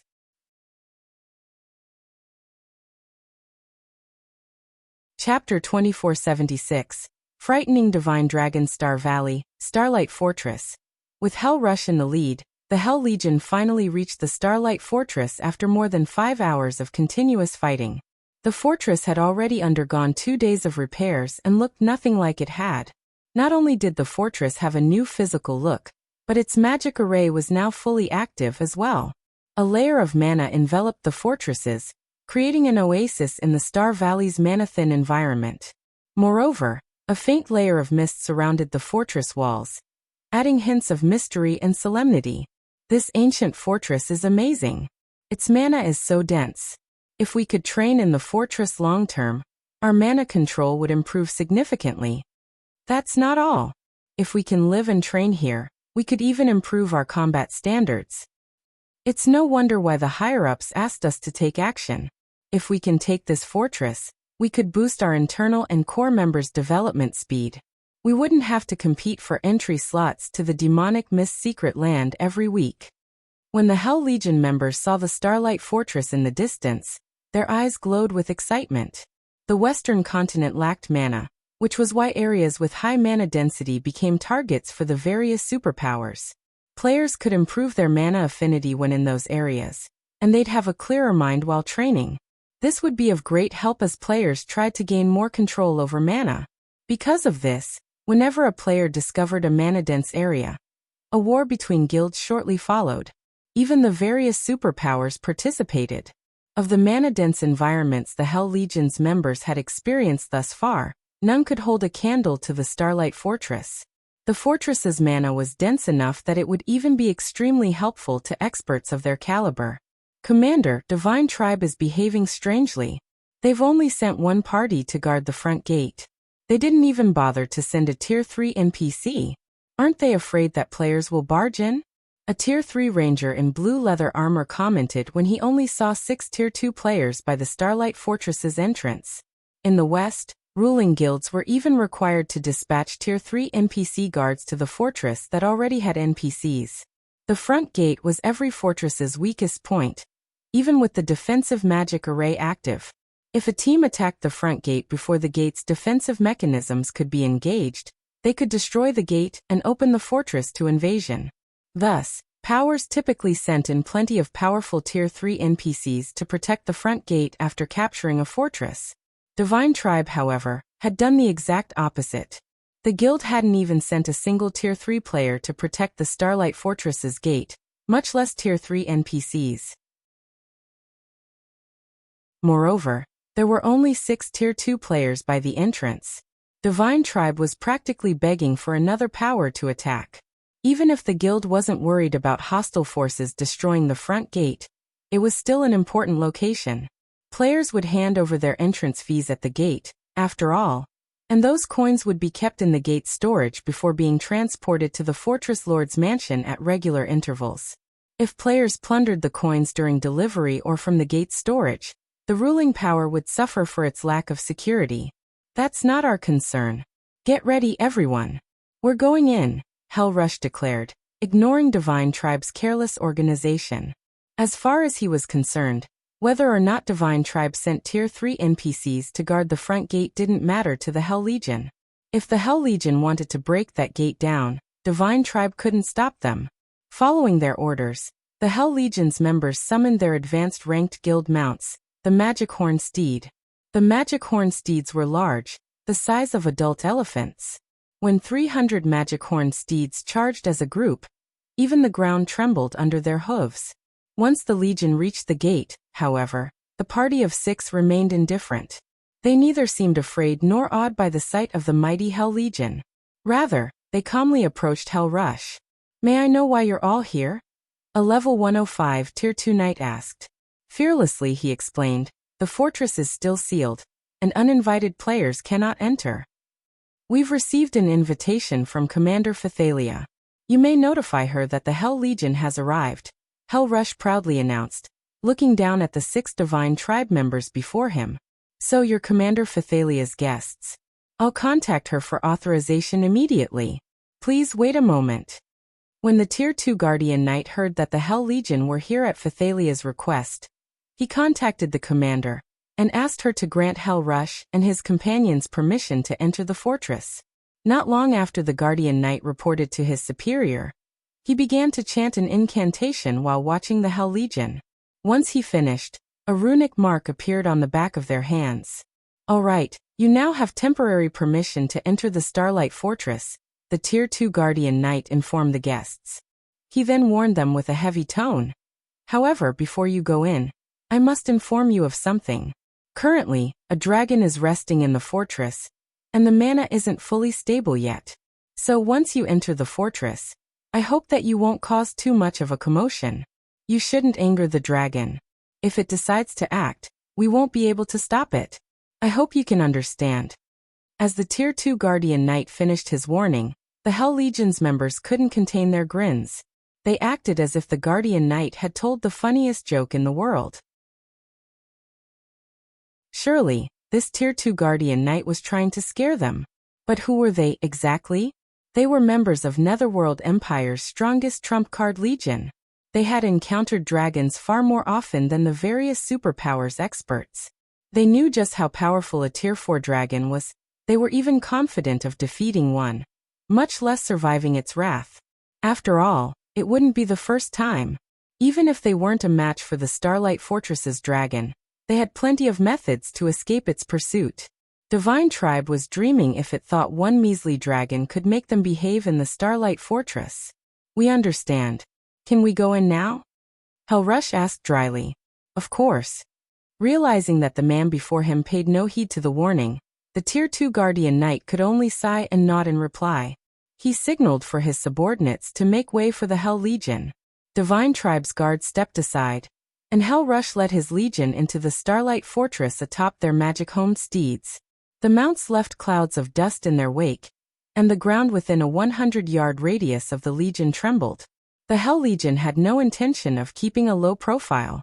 As the Hell Legion entered the fortress, however, they felt an intense pressure bear down on them, and every member of the Legion struggled to move.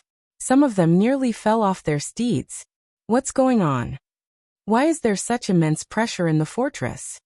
Read latest chapters at Wuxia World. EU questions filled the Legion members' minds as they fought through the stifling pressure. Before they could find an answer themselves, however, a gigantic figure descended from above. Not only did this figure's wings blot out the sky, but it also made the magic horn steeds kneel and tremble.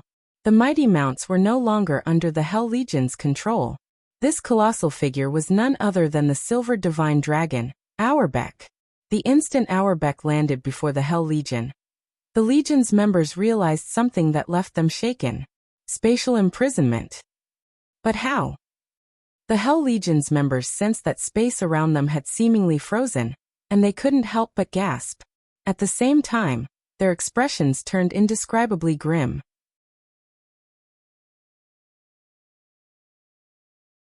Chapter 2477. Heaven-defying capabilities. The Hell Legion members had heard of spatial imprisonment before.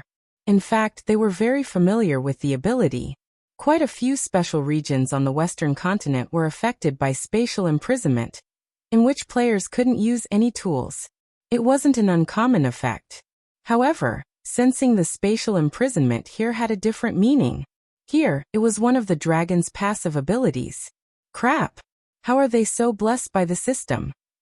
Not only did it give them such a powerful dragon, but the dragon can even use spatial imprisonment. Who could possibly stop that? Thunder Beast, a primitive man that stood at nearly 3 meters tall, cursed as he lost his earlier complacence. The Hell Legion knew how powerful dragons were. Not only had they encountered multiple dragons in the past, but they had also clashed with a few of them. This was why they had dared to venture to the Starlight Fortress, even after learning that a dragon guarded it. Of all the dragons they had come across, however, none came close to comparing with the silver divine dragon standing before them. It was only a Tier 4 infant dragon, yet the dragon might Auerbach radiated made it difficult to move. Not even the Tier 5 dark magic dragon they had met could do this. To make matters worse, Auerbach had mastered spatial imprisonment, which only a few Apex Tier 4 NPCs could master. The Hell Legion had no chance against such a foe. Once he landed, Auerbach quietly observed the Hell Legion, and its members froze under the dragon's gaze. Auerbach then approached the Legion as they watched his every step.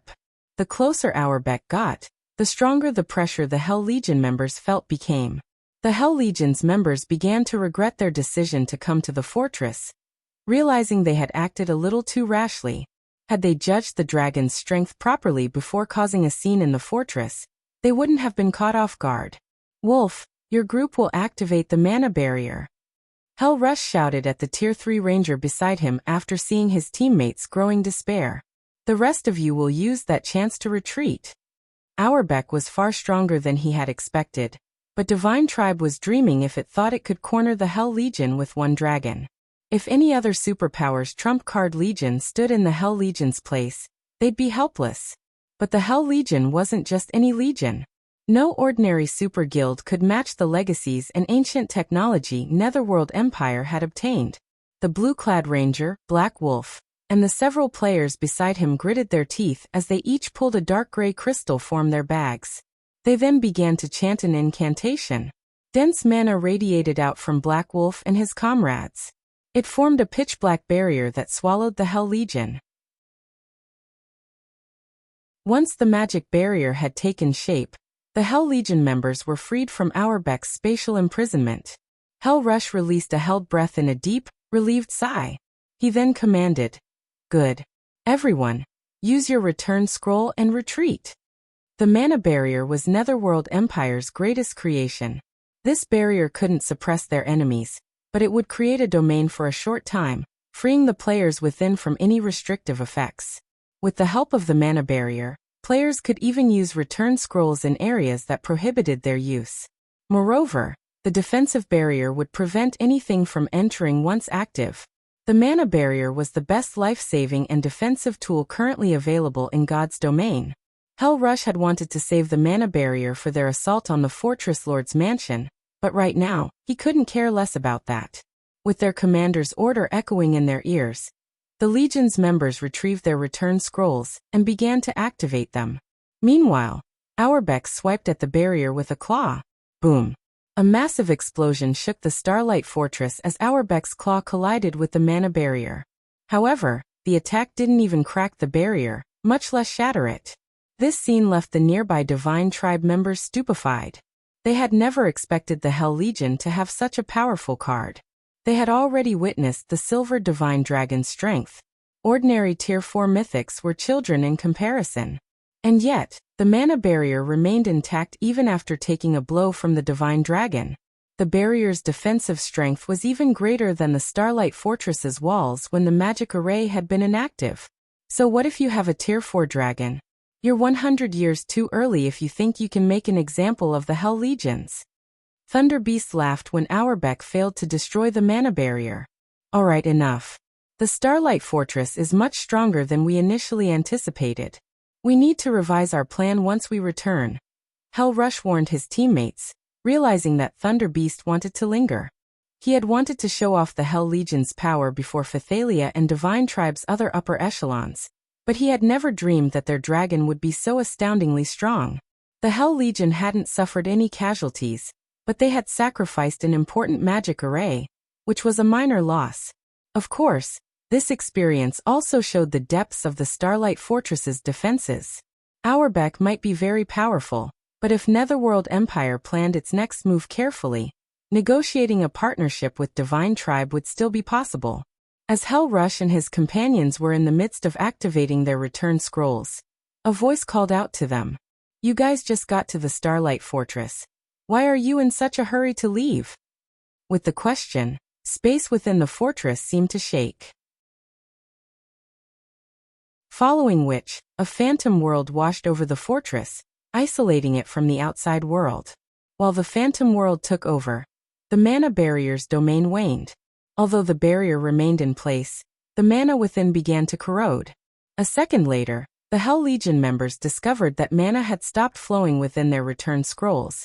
And as a result, the magic arrays under their feet began to crumble, eventually disappearing altogether.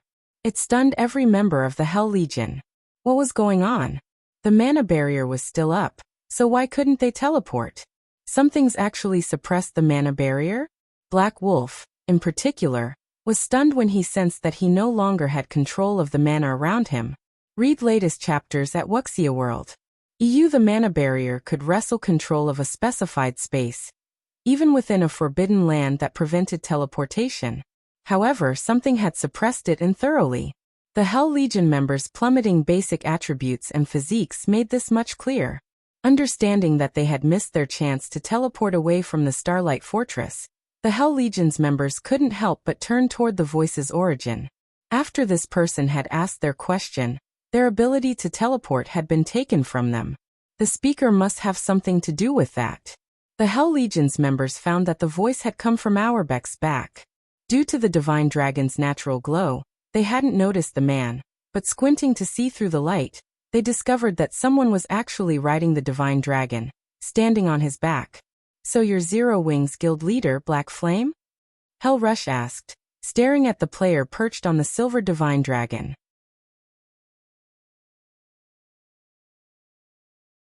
Chapter 2478.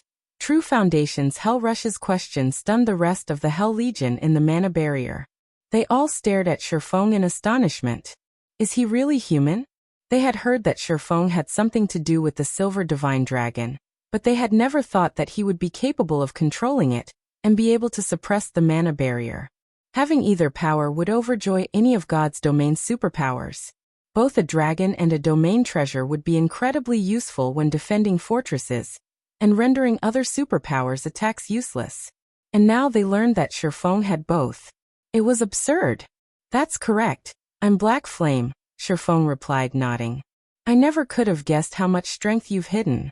The various superpowers' heads are already aching over your dragon, yet your power isn't limited to the creature." Hell Rush could not help his bitter smile as he spoke to Shi Feng. The Hell Legion admits defeat. Although the mana barrier was still around them, and they had quite a few more to protect themselves from Auerbach, the magic arrays were meaningless if they couldn't teleport out of the Starlight Fortress. It would only be a matter of time before they ran out of mana barriers. Without the barrier to protect them, they wouldn't have a hope of escaping the Divine Dragon. As for trying to face Auerbach in battle, that would be futile. They could barely move under the infant dragon's dragon might, much less fight. In other words, the Hell Legion was utterly at Shi Feng's mercy. Rather than waste time with pretenses, Hell Rush thought it wise to surrender. However, after his statement, he and his team heard a clear, soft voice. "Commander Rush, I'm afraid we have a misunderstanding. I invited you here at Guild Leader Black Flame's request. Since you are the Starlight Fortress's esteemed guest, Black Flame decided to welcome you personally." Another figure stood from her position on Auerbach's back. It was Phythalia, the Divine Hymn Legion's commander. "Welcome us." Hell Rush rolled his eyes. Why would anyone use a dragon to welcome guests? Not only had Shi Feng arrived on the back of his dragon, but he had also used a domain tool. Did they really consider this a proper welcome? The rest of the Hell Legion glared at Phythalia. Even a fool would recognize this display as a warning. However, they had no choice but to endure the act. "This isn't a suitable place for our conversation, Commander Rush. Let's continue inside the Fortress Lord's mansion," Shi Feng said.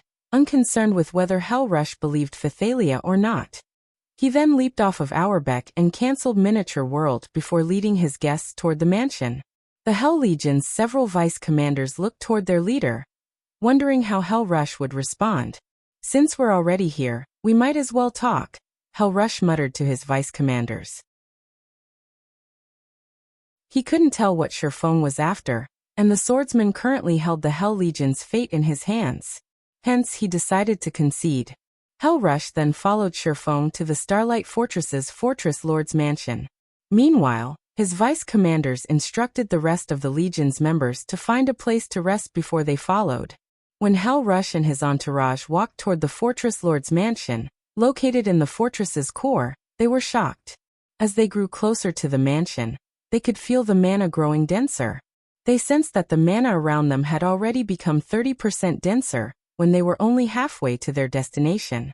A 30% increase could raise their training efficiency with combat techniques, skills, and spells by at least 50%, and it would be particularly prominent when practicing advanced and bronze combat techniques. Training in this environment would yield even better results than when they trained in the mana-dense secret lands under Netherworld Empire's control. What is that place? Hellrush asked, noticing an ancient tower a short distance away from the Fortress Lord's mansion. The tower only had 5 floors, but the concentration of mana around it was second only to the Fortress Lord's mansion. Even in the Starlight Fortress's high mana environment, the tower stood out like a shining beacon. That's the fortress prison, Phythalia explained. It's where we intend to keep players who cause trouble, similar to the prisons in NPC cities. It's the same as the prisons in NPC cities. Hellrush wore a grim expression after hearing Phythalia's answer. His vice commanders stared at the ancient tower in horror. If they died within the fortress, they would at most lose a level and a piece of equipment. With the Hell Legion's strength, they could recover from the losses in no time. But none of them wanted to face imprisonment after a death. That outcome would be even worse than if they died 3 or 4 times in a row. Time was more important than money in God's domain, especially for frontline players. Opportunity waited for no man. They would only have the highest chances of growing stronger by maintaining their positions at the forefront of the game's player base, and they might even find a rare opportunity that could change their fates. If they were stuck in jail for 5 or 6 days, however, they'd fall behind, and catching up would be insanely difficult. A dragon? A domain tool? Those were insignificant compared to the fortress prison. Auerbeck might be able to annihilate the Hell Legion with the help of a domain tool, but the Legion's members would recover to their peak in 3 or 4 days. They might even become stronger than they had been. Spending a handful of days in the prison, on the other hand, would cripple the Legion. Catching up would take at least 1 to 2 months. The fortress prison alone was more than enough to deter any power from assaulting the Starlight Fortress. While Hellrush and his vice commanders secretly plotted to investigate the fortress prison, they arrived at the mansion. The Fortress Lord's mansion was now fully repaired and looked like a castle from a fantasy novel. An ancient, mysterious aura surrounded the castle, and the ambient mana within its vicinity was mesmerizing. There was simply no comparison between the mana here and the mana in the rest of the fortress. For a moment, Hellrush and the others even had the urge to stay for the rest of their lives. Guild Leader Blackflame, may I know what business you have with us? If you'd like to discuss something, please get to the point. I'm not fond of posturing and word games, Hellrush told Shi Feng seriously. Hellrush now had a good understanding of the Starlight Fortress's situation. In his opinion, capturing or causing a ruckus in the fortress was simply impossible for the various superpowers, including Netherworld Empire. He couldn't think of a reason that Shi Feng would specifically invite the Hell Legion to talk. Now that you've seen the Starlight Fortress for yourselves, I'm sure you're quite interested in the fortress. I've asked you here to negotiate an alliance. Although I can't offer a temporary residence, I would like to offer Netherworld Empire's members a 40% discount on all basic expenditures within the Starlight Fortress, Shi Feng explained, chuckling. 40%? Are you serious? The offer instantly tempted Hellrush. Star Valley was a forbidden land far away from civilization, and travel to the map was incredibly inconvenient. This was precisely the reason that Netherworld Empire wanted the Starlight Fortress's sole temporary residence. If his guild could secure a residence within Star Valley, Netherworld Empire's members could teleport to the Forbidden Land, saving plenty of travel time and coins. Although not having a temporary residence would be inconvenient, a 40% discount on all basic expenditures within this fortress would allow Netherworld Empire to save a ton on development costs. Basic expenditures weren't limited to facilities, such as hotels. Entrance fees would be included, as well, which players had to pay every time they wanted to enter the fortress. The discount wouldn't be a major issue if Netherworld Empire only wished to send a few hundred players, but if the guild sent thousands, a 40% discount could save them an astronomical amount of money. Of course. Shi Feng nodded. What do you need us to do? Hellrush asked. Read latest chapters at Wuxia World. EU with the fortress prison, the Starlight Fortress's operations would be unshakable. Logically, Zero Wing and Divine Tribe shouldn't need Netherworld Empire's help to safeguard the fortress. I wish to borrow the entire Hell Legion for a mission, Shi Feng declared. Borrow the Hell Legion. Hellrush stared at the swordsman in confusion. What do you want us to do? Zero Wing had already allied with Divine Tribe, which was a super first-rate guild, and even stronger than some super guilds. It was no exaggeration to claim that Divine Tribe could deal with most matters in the West with relative ease. Zero Wing shouldn't need the Hell Legion's strength for anything. It's nothing major. I only wish to enter Star Valley's God Mode regional dungeon to retrieve an item, Shi Feng stated calmly.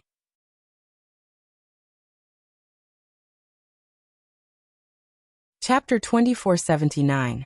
Starlight's shocking transformation. Everyone was stunned when they heard Shi Feng's goal. None of them had ever thought he'd be crazy enough to enter Star Valley's God Mode regional dungeon. Not only was God Mode the highest difficulty for a regional dungeon in God's domain, but the dungeon in Star Valley was also a level 100+ regional dungeon. Although the dungeon had abundant resources to offer, it had dangers far beyond what current players faced in the outside world. A few superpowers had sent Tier 3 teams into the dungeon not long ago, but in the end, they had been forced to retreat after less than 30 minutes inside, and lost half their members. After those losses, the various superpowers temporarily gave up on the dungeon. The dungeon wasn't only dangerous because of the extremely powerful monsters within, but because of its harsh environment. Once in the regional dungeon, players would face a much higher gravitational force. Even Tier 3 players struggled to move under such pressure. To make matters worse, the monsters that called the dungeon home had high combat standards. Guild leader Black Flame, I wish I could agree to your offer, but the Star Tomb is no place for current players. Our basic attributes may remain the same inside, but that place significantly limits our mobility. Just fighting the level 105 Great Lords in the dungeon is a massive challenge, not to mention the level 105 Grand Lords. Hellrush explained after taking a deep breath. Although Shi Feng's offer was wildly tempting, the idea of entering the Star Tomb was a joke. While inside the Star Tomb, Tier 3 players' mobility would be reduced to Tier 1 standards, and to make matters worse, the increased gravity didn't affect the dungeon's monsters. And that wasn't all. Most importantly, players' stamina consumption would skyrocket during combat in such a high-gravity environment. If players ventured too far into the Star Tomb, they could lose their lives due to stamina depletion. Moreover, players couldn't teleport out of the regional dungeon, even with Netherworld Empire's mana barrier. If they weren't very careful, they could easily team wipe. I understand your concerns, Commander Rush, but if we succeed, I'm willing to reserve 8 of the mana training rooms in the Fortress Lord's Mansion for Netherworld Empire. Of course, we'll calculate the fees separately, Shi Feng informed his guests with a chuckle. I'm sure you've sensed how dense the mana is in the mansion, but the mana training rooms have even denser mana. Aside from securing various rare materials, there was another reason that Shi Feng had traveled to the Western continent. He wanted the Star of Light. Without the Star of Light, he had no chance of revitalizing the Tree of Life's withered main branch. The Star of Light was a legendary material that was only available on the Western continent. To be precise, it could only be found within the Star Tomb. Based on the information he had from the past, 3 of the Star Tomb Stars of Light had dropped while players had explored the regional dungeon for the first time. With the Star Tomb untouched, this was the perfect opportunity to secure one for himself. If he missed this opportunity, his chances of obtaining the legendary material would be miserably low by the time he organized another expedition to the west. To enter the regional dungeon, players had to have reached Tier 3 at the very least. Players couldn't enter until then. Moreover, a 100-man team wouldn't be nearly enough to explore the dungeon. Shi Feng would need at least 500 players to pull off his plan. Unfortunately, organizing a team of 500 Tier 3 players would be incredibly difficult at this stage of the game. Thus far, only the 5 great super guilds could manage it. Hence, Shi Feng had asked Phythalia to invite Hellrush to negotiate a deal. The mana training room? Hellrush's eyes glowed when Shi Feng offered the additional benefit. When he had entered the Fortress Lord's mansion, he had sensed the extraordinary mana within. It was, by far, the most mana-dense location he had ever visited. If Netherworld Empire's experts could train in the mansion, their efficiency would skyrocket. Yet, Shi Feng had just told him that the mana training rooms had even denser mana. If such an astounding training environment truly existed, they could develop their mana control and unlock their mana bodies with unprecedented speed. Please, take your time to consider the offer carefully, Commander Rush. If we encounter a situation within the Star Tomb that we cannot overcome, you may retreat, and the benefits I offer will remain yours, Shi Feng clarified. Your offer will still stand? Hellrush could not ignore the temptation. Then I agree. However, if my team risks annihilation, we will pull back immediately. If you can accept that condition, we're willing to work with you. Hellrush wasn't sure what Shi Feng's goal was, but he couldn't afford to reject the offer. Mana was the root of all things on the Western continent, which the various powers desperately fought for. Since capturing the Starlight Fortress was now impossible, he had to aim for the next best thing. And the mana training rooms would allow his guild's experts to unlock their mana bodies far sooner. Once they did, Netherworld Empire would be able to surpass the 2 of the other 5 great super guilds based in the West when it came to experts with fully unlocked mana bodies. That won't be a problem, Shi Feng answered. He could sympathize with Hellrush. The Star Tomb was, after all, a level 100+ God mode regional dungeon, and as such, far more dangerous than the outside world. The various superpowers had suffered severe losses to clear the Star Tomb during his previous life, and that was after they had formed the minimum 500-man teams. Luckily, the current Hell Legion would be more than enough for his purposes. His goal wasn't to explore all of the Star Tomb, just obtain a Star of Light. The Star of Light was a random drop in the Star Tomb, which meant that even the weakest monsters had a chance of dropping it. Raiding the dungeon's bosses wouldn't be necessary. Adventurer teams had claimed 3 of the regional dungeon's Stars of Light in the past, and all 3 teams had done so in the tomb's outer region. Those adventurer teams had merely been grinding for magic crystals, but they had lucked out and acquired Stars of Light instead, becoming rich overnight. Read latest chapters at Wuxia World. Since no one had explored the Star Tomb yet, they should have a high likelihood of obtaining at least 1 Star of Light. Following which, Shi Feng signed a contract with Hellrush stating that Netherworld Empire's members would enjoy a 40% discount on the Starlight Fortress's basic expenditures. In addition, 8 of the Fortress Lord's mana training rooms would be reserved for the guild, with each costing 300 magic crystals per hour. In exchange, Shi Feng would have temporary command of the Hell Legion once they were inside the Star Tomb.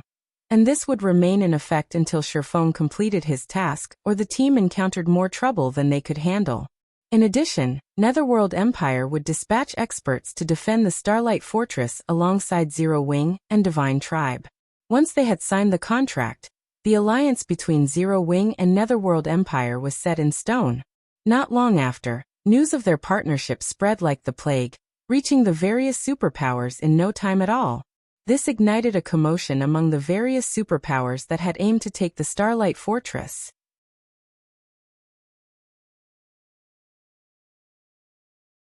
Chapter 2480, Starlight Fortress Unsealed. What did you say? The Hell Legion agreed? Impossible. The Hell Legion has 300 Tier 3 experts, and every one of them is a lunatic.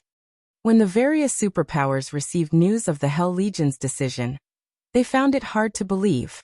They had assumed the Starlight Fortress was doomed once the Hell Legion had gotten involved. Even if they didn't capture the fortress, they were sure to leave it in ruins. They were all familiar with what kind of team the Hell Legion was. It was a team of madmen. The Starlight Fortress might be impressive for its dragon guard, but after all was said and done, it only had one dragon. One dragon wasn't nearly enough to keep all 300 Hell Legion members in check. They weren't ordinary Tier 3 experts, and as long as they had a chance of victory, they'd repeatedly resurrect their members and assault the Starlight Fortress until only one side remained. This was why the various superpowers were so afraid of the Hell Legion. And yet, the situation had developed in such an unexpected way. The Hell Legion hadn't even started a decent battle, much less taken the fortress. The Legion had actually allied with the ruling power after a short discussion. Moreover, the Hell Legion had agreed to a partnership that didn't include shares of the fortress. The various superpowers' upper echelons even wondered if the reports were about the Hell Legion they knew so well. While the news spread, the various superpowers, who had been preparing to assault the Starlight Fortress, hesitated. They had only dared to target the Starlight Fortress because Netherworld Empire had expressed interest in capturing it. But now that the Super Guild had joined the fortress's ruling power, the situation had become disastrous for the various superpowers. These superpowers weren't afraid of Divine Tribe.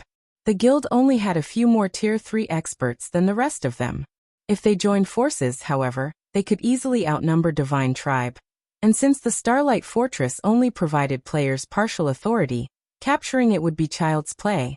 But now that Netherworld Empire had allied with Divine Tribe, causing a scene in the fortress would be difficult and dangerous.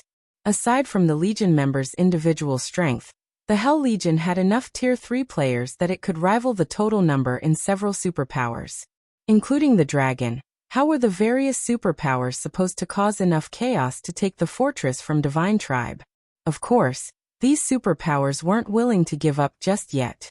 Although they knew that securing a share of the Starlight Fortress's profits was no longer possible, they still sent a large number of experts to investigate the situation within. The fortress benefits were related to too many of their interests, and they would jump at any opportunity to gain a fraction of what the Starlight Fortress had to offer. Meanwhile, in the Azure Chamber of Commerce's distant demonic silver mine, even the Hell Legion has failed? Yan Xiaoqian muttered, stunned after reading her subordinate's report. She had already been astonished to learn that Shi Feng and Divine Tribe had cooperated to capture the Starlight Fortress. Then, she had heard about the fortress's draconic resident. And now, even the fearsome Hell Legion had compromised. If she hadn't known anything about Shi Feng's group, she would have assumed they belonged to some hidden superpower that developed in the Western continent's shadows. However, she knew more than a little about that group of players. Shi Feng had arrived on the Western continent with 9 companions, all members of Zero Wing. When they had arrived, Zero Wing hadn't had a single ally in the West. Yet, not only had Shi Feng's group established a foothold in the West after only a few days, but they had even gained 2 powerful allies. The Azure Chamber of Commerce had spent over a month establishing itself in the East. The chamber had only made a place for itself in the Dark Hills, outside of the Fire Dragon Empire's border, after investing tons of resources and manpower in the endeavor. Moreover, the Azure had only accomplished its goal because it had gathered players and secured connections on the Eastern continent early in the game. If it hadn't, securing a foothold in the East would have taken much longer. Shi Feng, however, had secured the Starlight Fortress in less than 4 days, driving the Western continent's various superpowers crazy. Young miss, we don't have much time left before the competition between families. The family has already ensured that you'll have use of the trial grounds. They hope you will cherish the opportunity and restore the reputation the family lost during the prior competition. Please don't let other matters distract you, an amiable old man advised, sitting next to Yan Xiaoqian in one of the mine's lounges. I understand. Zero Wing merely has a foothold in the West and access to more resources now. It still isn't nearly powerful enough to help Silent Wonder win the family's annual competition, Yan Xiaoqian said, nodding. Once she had calmed her flustered heart, her confidence returned. Zero Wing might now have a place on the Western continent, but whether or not it could develop in the West was a different matter entirely. The Guild's greatest enemy wasn't the Western continent's various superpowers, but the demonic creature armies. As a forbidden land, no kingdom or empire protected Star Valley. In other words, the Starlight Fortress would face the full brunt of the demonic creature armies without NPC help. It was easy to imagine how much danger the fortress was in. Even if Divine Tribe and Netherworld Empire cooperated, they couldn't necessarily protect the fortress from the demonic creature's invasion. Even if Zero Wing defended its hold on the Starlight Fortress, that had nothing to do with helping Silent Wonder. The Guild's foundation in the West was newborn, and the Western continent's training grounds were superior to those in the East. In that case, young miss, we should go, the old man insisted. She nodded in response, but she couldn't help but gaze toward Star Valley. Just you wait. I will not let Silent Wonder defeat me in this competition. Yan Shaoqian inwardly swore, recalling Shi Feng's utter disregard for her and Azure before leaving the demonic silver mine. Her family had paid a huge price to get her access to the trial grounds. This was an opportunity that few in God's domain could enjoy. As long as she could complete the trial, she could even defeat Shi Feng, let alone Silent Wonder. While Yan Shaoqian left the demonic silver mine atop her flying mount, Shi Feng led the Hell Legion to Star Valley's inner region. Even Tier 3 players could lose their lives in the Star Valley's outer region, to say nothing of the level 100+ Forbidden Lands inner area. The lowest leveled monsters in the inner region were level 110, and they generally moved in groups with Grand Lord leaders. Each of these groups consisted of over 1,000 monsters, with some of the larger groups having 2,000 or 3,000. They were practically roaming armies. If a 100-man Tier 3 team encountered these monsters, the slightest mistake could lead to a team wipe.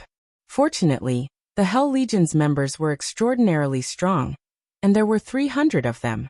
They could venture through the inner region in relative safety, although their progress was incredibly slow.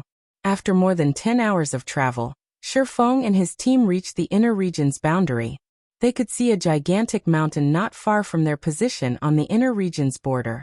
The mountain's aura felt boundless, and those who approached could feel their bodies grow heavier. The closer one got to the base of the mountain, the stronger the sensation became. This was none other than Star Valley's God Mode regional dungeon, the Star Tomb. Consider this carefully, Guild Leader Black Flame. Do you really want to go in there?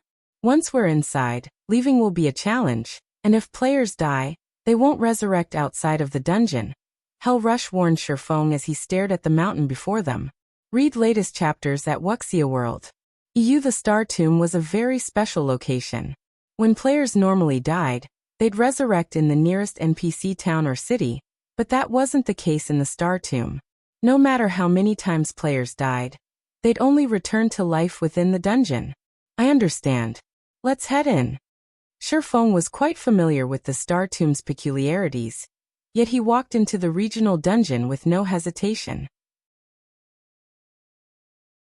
Hell Legion's members only glanced at each other before helplessly following the swordsman. Shortly after Shi Feng and his team entered the Star Tomb, the Starlight Fortress in Star Valley's outer region lit with a bright glow as the seal was finally removed. The Starlight Fortress had opened to the public.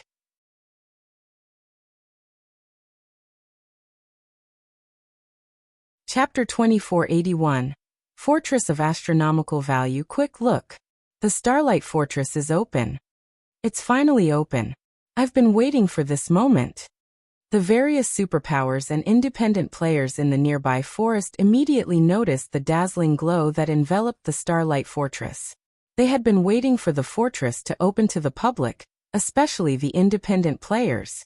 They all had great expectations.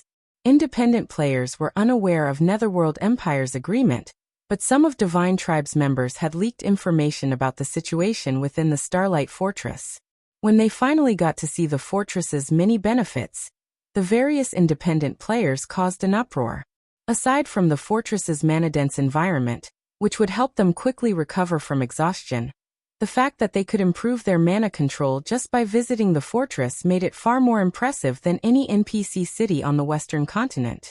Furthermore, the Starlight Fortress was located within Star Valley. Now that they could enter the fortress, they could grind in the Forbidden Land, boosting their leveling speed and resource acquisition. Naturally, they couldn't miss the opportunity to set up a base of operations within the Starlight Fortress. Although the various superpowers had dispatched many of their players, they were no match for the number of independent players eagerly waiting to enter the fortress. The independent players, who had been resting in the forest, charged toward the Starlight Fortress like a flood of madmen. Despite their imposing might, not even the various superpowers experts reached the fortress before the tide of independent players. However, the scene didn't enrage the superpowers. They were actually overjoyed to see it. I hadn't expected to find so many Tier 3 experts in the area. I doubt Netherworld Empire and Divine Tribe expected so many players, either. This is going to be interesting. Even Netherworld Empire's Hell Legion would be helpless against so many Tier 3 experts. When the various superpowers' upper echelons saw the independent players swarm toward the Starlight Fortress, excitement flashed in their eyes. They had begun to believe that they had no hope of causing chaos within the fortress. After all, Netherworld Empire's Hell Legion was not just for decoration. They hadn't expected a situation like this, and they had never imagined that independent players would be so interested in the Starlight Fortress. There were already more than 5,000 Tier 3 independent players, not to mention the Tier 2 players. There were more of them than those in the various superpowers combined. Even if Netherworld Empire went all out, they had no hope of defending the fortress against such a force, let alone Divine Tribe. Before the superpowers' upper echelons could celebrate, however, a dragon with silver scales flew out of the Starlight Fortress and landed beside the front gate, quietly observing the approaching horde of independent players. The excited independent players froze on the spot when they saw Auerbach. None of them dared to move. The sudden development even stupefied the various superpowers watching from afar. They were talking about 5,000 Tier 3 experts. And yet, every one of them acted like a mouse before a cat. Of course, the various superpowers experts could sympathize. Auerbach's aura was just that frightening.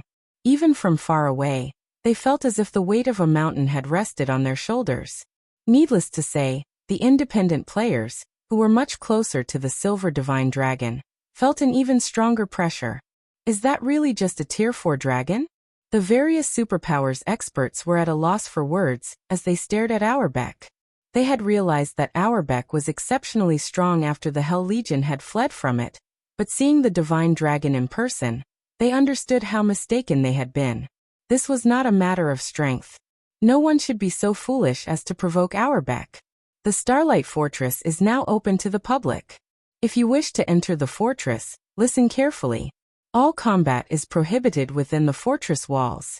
Not only will you be slain if you break this rule, but you'll also be imprisoned for 8 days in the fortress prison. McCaffrey, who stood on the wall above the main gate, announced as he gazed at the players below. If nobody has any questions, you may register to enter the fortress. As McCaffrey finished his statement, the nearby players' expressions changed. The announcement dumbfounded the various superpowers members in particular. Fortress prison. What is he talking about? The superpowers' upper echelons, who had laughed at the Starlight Fortress's latest predicament, could no longer muster the strength to laugh. They were familiar with the concept of God's domain's prisons. Once players were jailed, they'd have to serve their time unless someone destroyed the prison from the outside. It was this moment when the various superpowers understood, more or less, why Netherworld Empire had decided to compromise. With a fortress prison around, who would dare cause a scene in the fortress? The various superpowers began to despair when McCaffrey began to speak once more. Due to the fortress's limited space, players may only remain inside for 1 natural day. Each consecutive day you spend in the fortress will cost 1 magic crystal. In addition, all basic services the fortress offers cost magic crystals. If you fail to pay for the services you've requested, you will also spend 8 days in the prison. Please keep this in mind during your stay. After listening to McCaffrey's speech, every player in the area was stunned again. Normally, the various powers did everything they could to increase a fortress's player population after capturing one, which in turn would transform the fortress into a trade hub. This would also give the ruling power access to a huge amount of resources, yet the Starlight Fortress's owner had decided against that. They showed no regard for attracting players to the fortress. The entrance fee alone cost a whopping 20 silver per person, and players were only allowed to spend a day in the fortress. Once that day was up, every additional day would cost a magic crystal. To make matters worse, they had to pay magic crystals for the services within the fortress. This was basically daylight robbery. Only a fool would enter the fortress. On the Western continent, magic crystals were incredibly rare, which made them far more valuable than coins. Moreover, most high-value transactions involved magic crystals. Tier 2 experts would be fortunate to earn 3 or 4 magic crystals per day, and Tier 3 experts only earned around a dozen. After deducting daily expenses, they'd be lucky if they kept half of their remaining magic crystals. With how the Starlight Fortress operated, Tier 2 experts had no hope of setting up a base within the fortress. Are the fortress's managers insane? Their greed for magic crystals certainly is. It's already obvious that no one on the continent has a chance of taking the fortress. The fortress can slowly develop and grow without worry, and yet they're chasing people away. I can't wait to see how they'll survive against the demonic creature armies. The situation even stunned the various superpowers. They couldn't fathom what Shi Feng and the others were thinking. If they had so many magic crystals to spare, they might as well spend them in the Divine Colosseum's trial tower. Moreover, players could afford a luxury meal, which would help them recover from exhaustion far faster than within a mana-dense environment, with 20 silver to spend. In truth, the pricing had left McCaffrey speechless when he had heard it, but Shi Feng had insisted that the fortress would only conduct business using magic crystals. So he couldn't do anything about it. The Starlight Fortress belonged entirely to Zero Wing, after all. Divine Tribe was only helping manage it.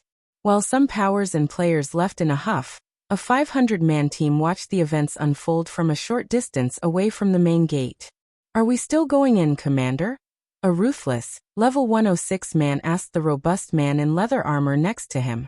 Read latest chapters at Wuxia World. The robust man was Crow, the Stormheart Adventurer team's commander. "Of course. We might as well take a look since we're here," Crow said, gritting his teeth.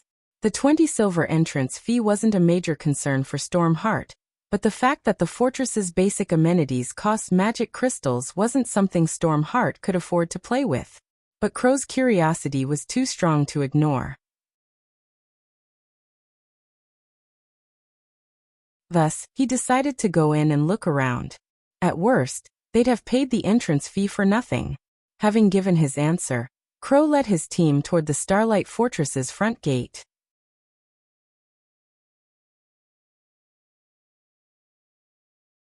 Chapter 2482. Mana changes. Once Stormheart's members paid the exorbitant entrance fee, they carefully walked through the front gate under Auerbeck's watchful eye. What? Some players are actually willing to pay such a fraudulent fee. Maybe they've decided to do some sightseeing since they've already gone to the effort of reaching the fortress. The players that had been preparing to leave the area watched Crow and his team with contempt as they entered the Starlight Fortress.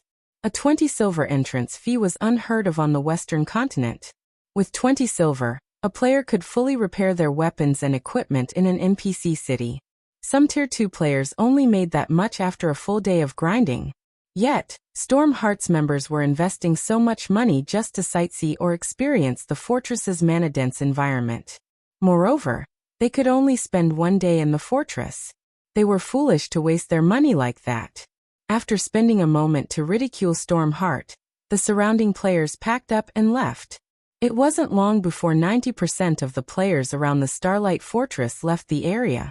Now less than 10,000 players remained in line at the front gate. They've already secured their hold on the Starlight Fortress, yet they're chasing away customers. We won't have to lift a finger to ensure the fortress's demise. They want to charge magic crystals for all basic expenditures made inside the fortress? They certainly know how to dream. How foolish. Do they really think they can squeeze players for all they've got just because the Starlight Fortress is the only open fortress in Star Valley? The various superpowers' upper echelons couldn't help but laugh when they saw how few players were willing to enter the Starlight Fortress. They had been afraid that the fortress would make some bold move to widen the gap between them, but it seemed their concerns had been meaningless. 20 silver to enter a fortress was a high price to pay, but many expert players could tolerate the cost. With the resources available in Star Valley and the Starlight Fortress's benefits, they could easily earn back the coins and more. However, the Starlight Fortress had crossed the line by charging magic crystals for its basic services.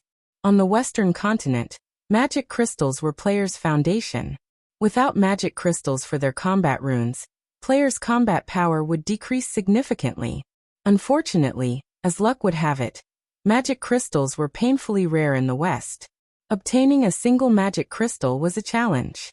If it weren't so difficult, the continent's various powers wouldn't fight so desperately over veins that had a chance of producing magic crystals.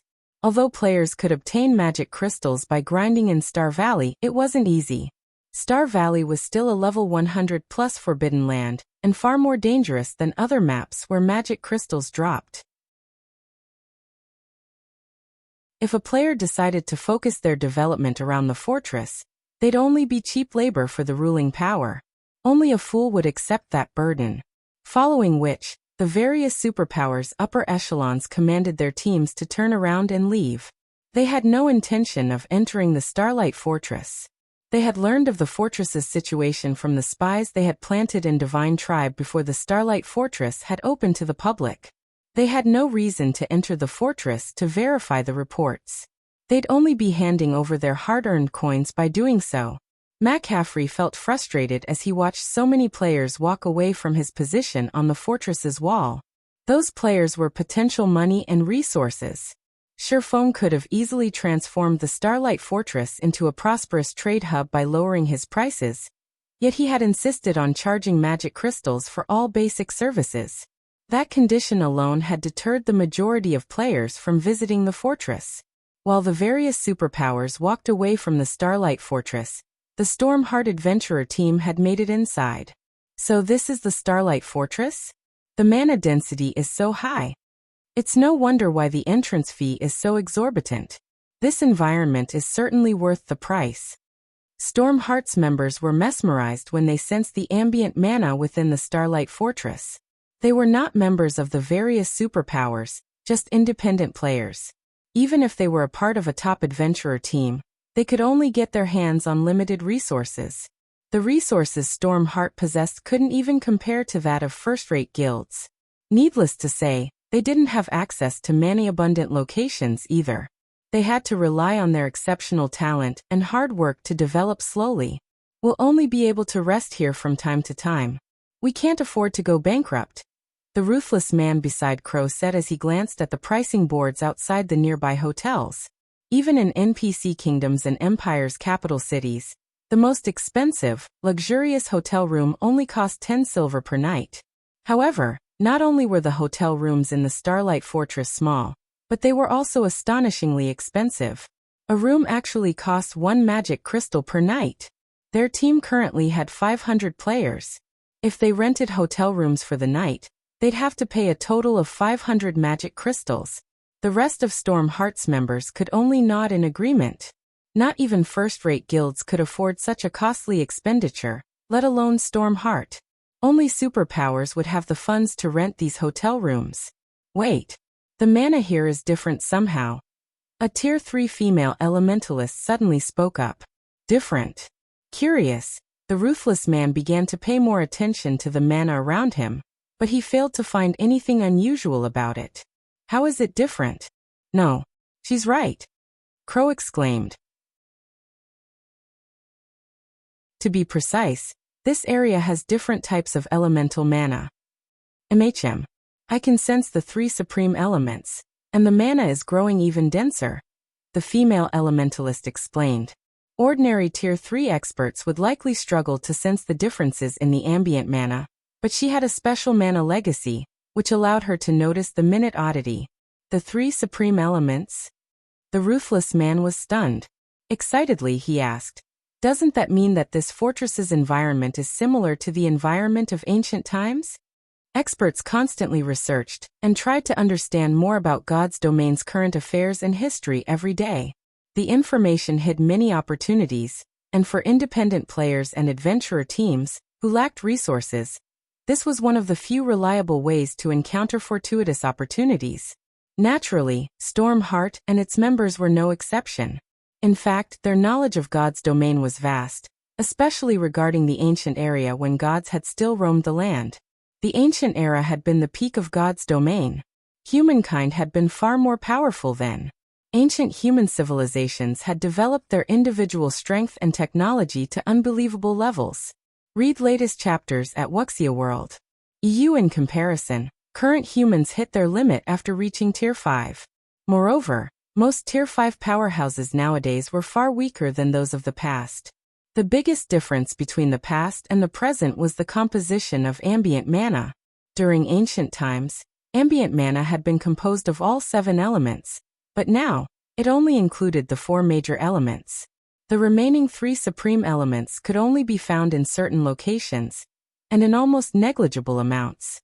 This was why God's domain's creatures couldn't fully comprehend and control mana, which made it harder to reach new tiers.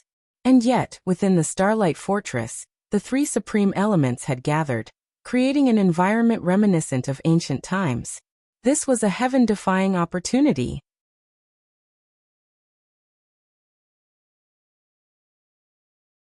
Chapter 2483. Hidden Madness. As soon as the ruthless man finished speaking, excitement flashed in his Tier 3 comrade's eyes.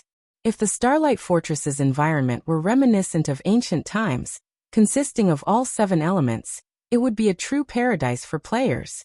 Not only would players have a much easier time controlling mana in such an environment, but it would also help them unlock their mana bodies. After giving the matter some thought, Crow turned to the Tier 3 female elementalist beside him and said, "Rose, return to headquarters and gather all of the magic crystals we have.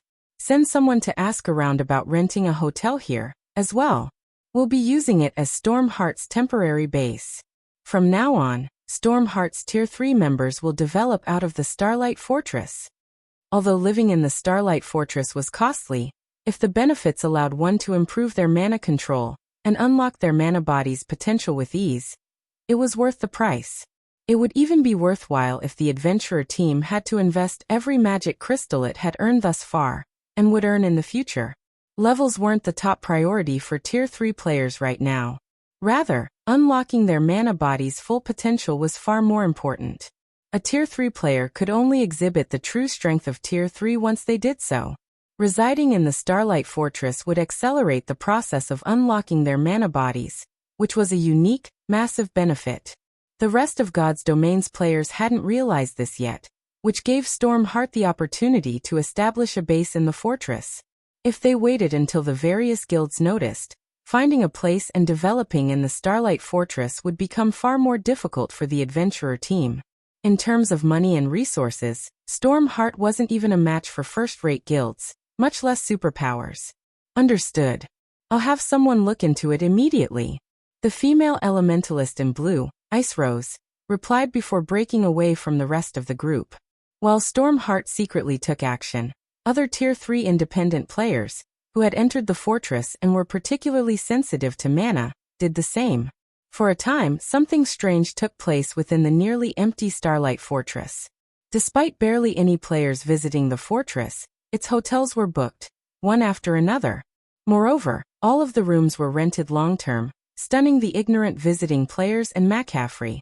Players could earn a 10% discount when renting hotel rooms long-term, but they'd have to reserve the room for a minimum of 10 days. This meant that players had to pay 9 magic crystals per room, with each day normally costing 1 magic crystal. Including the fact that all of the fortress's basic amenities cost magic crystals, the cost was even extravagant to Tier 3 experts. Regardless, nearly 100 players had rented rooms in the Starlight Fortress long-term. Some players had even rented out an entire hotel. As a result, the fortress had earned nearly 5,000 magic crystals in less than an hour after its grand opening. And the crystals continued to roll in. Meanwhile, inside the Star Tomb, Shi Feng and his team ventured farther into the Star Tomb. and the Hell Legion faced one bitter battle after another. Even Tier 3 experts struggled to move within the regional dungeon, their mobility reduced to that of Tier 1 players.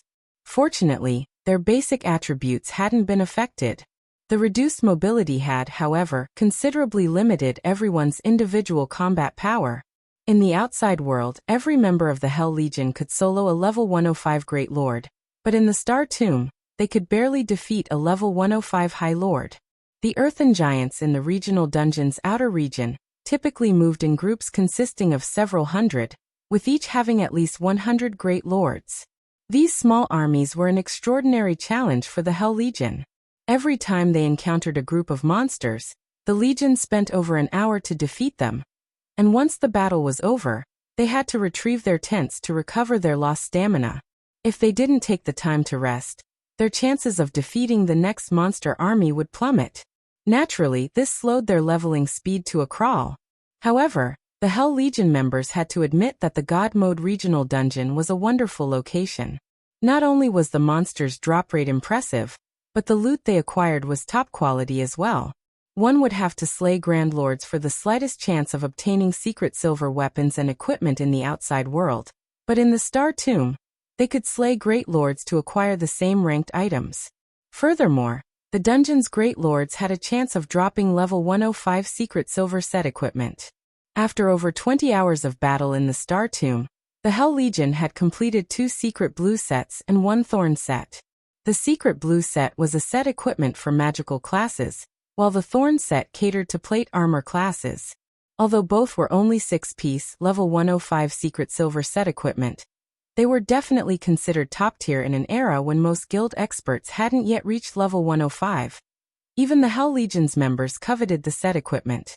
Although the weakest piece of equipment among them was level 105 secret silver rank, with a few players having level 105 fine gold and dark gold equipment, the benefits of a complete secret silver set equipment were slightly greater than the items they currently wore.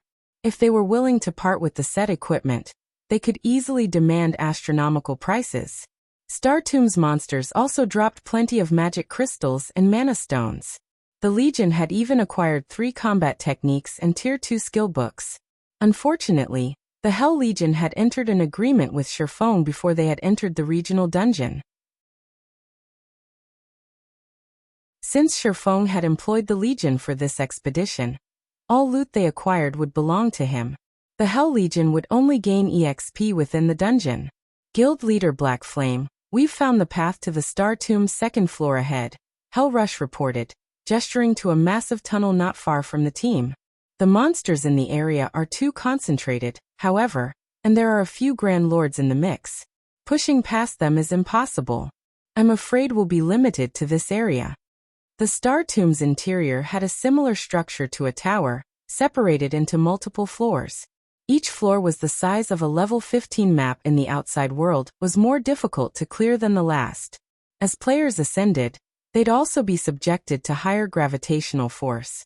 None of the various superpowers had made it past the central area of the Star Tomb's first floor, near the passage to the second. Reaching the second floor proved almost impossible for current players.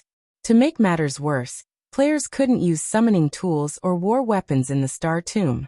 They couldn't even activate their berserk skills. Combined with the intense gravitational force, the Hell Legion was limited to taking on a few dozen Great Lords and a Grand Lord at a time. If the Legion tried to take on 3 or 4 Grand Lords at once, they'd be eliminated. They wouldn't even have the chance to flee. With their suppressed movement speed, they were considerably slower than the Earthen Giants. Their only option for survival was to slay the monsters. "That won't do. Our goal is on the Star Tomb's second floor," Shi Feng said, shaking his head. The Star Tomb had a total of 11 floors, and the first couldn't even be considered the outer region's outer area. They'd barely make it to the dungeon's outer region once they made it to the second floor, and they'd only have a chance of securing a Star of Light by slaying the monsters in that area. "It's not that we don't want to reach the second floor," Guild leader Black Flame. "We just can't make it that far. If we start a fight near the tunnel, we'll attract all of the Earthen Giants in the area. Not only will we have to face nearly 1,000 Earthen Giants, but there are also 5 Grand Lords. We're no match for them with our current combat power," Hell Rush explained. The various superpowers had tried to reach the second floor as well, but even after trying various methods, none had succeeded. The 5 Grand Lords were especially challenging. Even a 1,000-man, Tier 3 team would struggle to defeat them, much less 300 Tier 3 experts. Rest assured, Commander Rush. I can't make any promises regarding the rest of the Earthen Giants, but you can leave the Grand Lords to us, Shi Feng said, chuckling as he gave the 8-meter-tall Earthen Giants an anticipatory look. You'll deal with them? Hell Rush swept his gaze across Shi Feng and his companions. Their team only included 10 of Zero Wings members, and although he hadn't seen these players fight yet, he recognized that they all had extraordinary combat power. If these 10 players worked together, they might be able to take on a Grand Lord-ranked Earthen Giant by themselves. Unfortunately, 5 Grand Lords guarded the passage ahead. No matter how Hell Rush thought about the idea, it seemed like a joke. That's right. Do you think you and your legion can take out the rest of the monsters? Shi Feng asked, nodding. If you can stop the Grand Lords, the rest won't be a problem, Hell Rush said, flashing a confident grin. But, are you sure that you can defeat the 5 Grand Lords? Read latest chapters at Wuxia World. You don't worry about them. Shi Feng then turned to Yan Tianqing and the others and asked, you guys can deal with the Grand Lords, right? No problem. Leave it to us.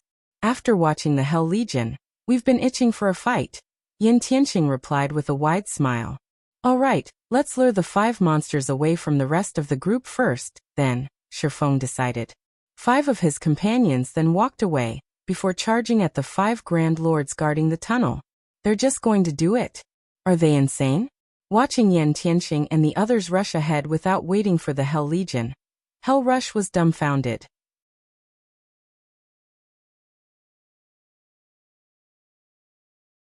Chapter 2484. Unlocked Mana Body. Hell Rush wasn't the only one dumbfounded. The rest of Hell Legion's resting members were stunned as they watched the 5 Zero Wing members charge toward the Grand Lords. There were nearly 1,000 Earthen Giants near the passage, and the weakest was a level 109 High Lord. There were over 100 Great Lords as well, and if they surrounded a 100-man Tier 3 team, the players would be done for. The Earthen Giants weren't affected by the Star Tomb's gravitational force, and thus, both their movement and attack speeds were higher than Tier 3 players. As a result, players had to rely on their basic attributes to block the Earthen Giants' attacks, and their techniques to minimize the damage. The Hell Legion could only take on 3 or 4 Earthen Giants at one time. Even if they had superior combat standards, they wouldn't be able to face a larger group and emerge from the battle unscathed. Yet, Yan Tianqing and his 4 comrades charged toward so many of these monsters with no hesitation. Just as Hell Rush came to his senses and turned to tell Shi Feng to stop his players, what he saw next left him flabbergasted. Yan Tianqing, Fire Dance, Aqua Rose, Violet Cloud, and Iluafe were simply too fast. Despite the Star Tomb's painful gravitational force, those 5 players closed the distance of several hundred yards in 5 seconds, reaching the monsters guarding the tunnel. Impossible. How are they so fast? Did they find a bug? All of the Hell Legion's members were surprised and confused by Yan Tianqing and his party's movement speed. Even with superior basic attributes, attaining such speed in this environment should be impossible.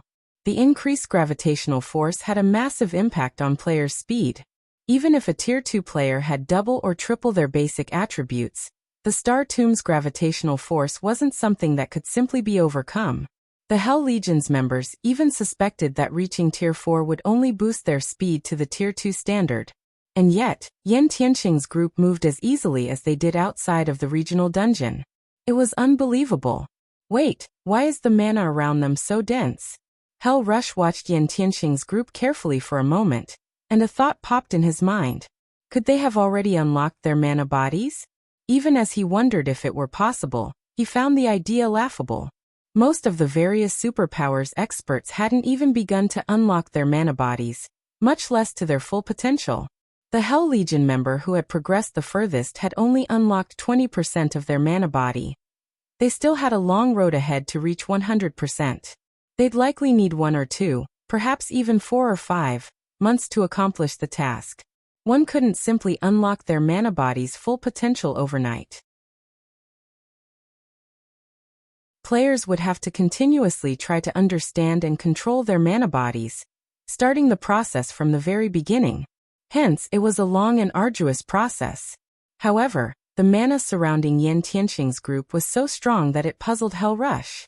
Thus far, Yin Tianxing and the others hadn't participated in any of their battles, so Hell Rush hadn't noticed anything different about the mana around them.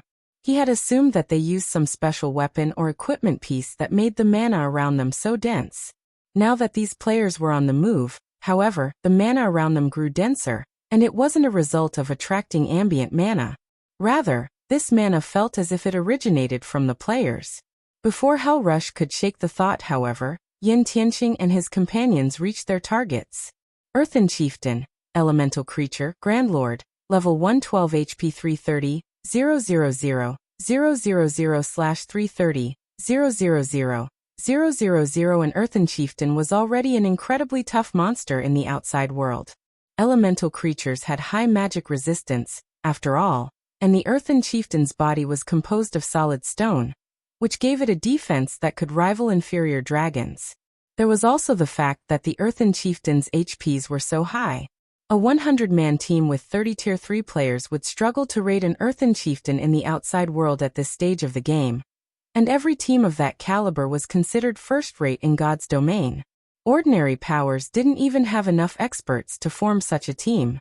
The instant Fire Dance reached her Earthen Chieftain, the Grand Lord, which had long since detected the assassin, raised its fist and slammed it down on her.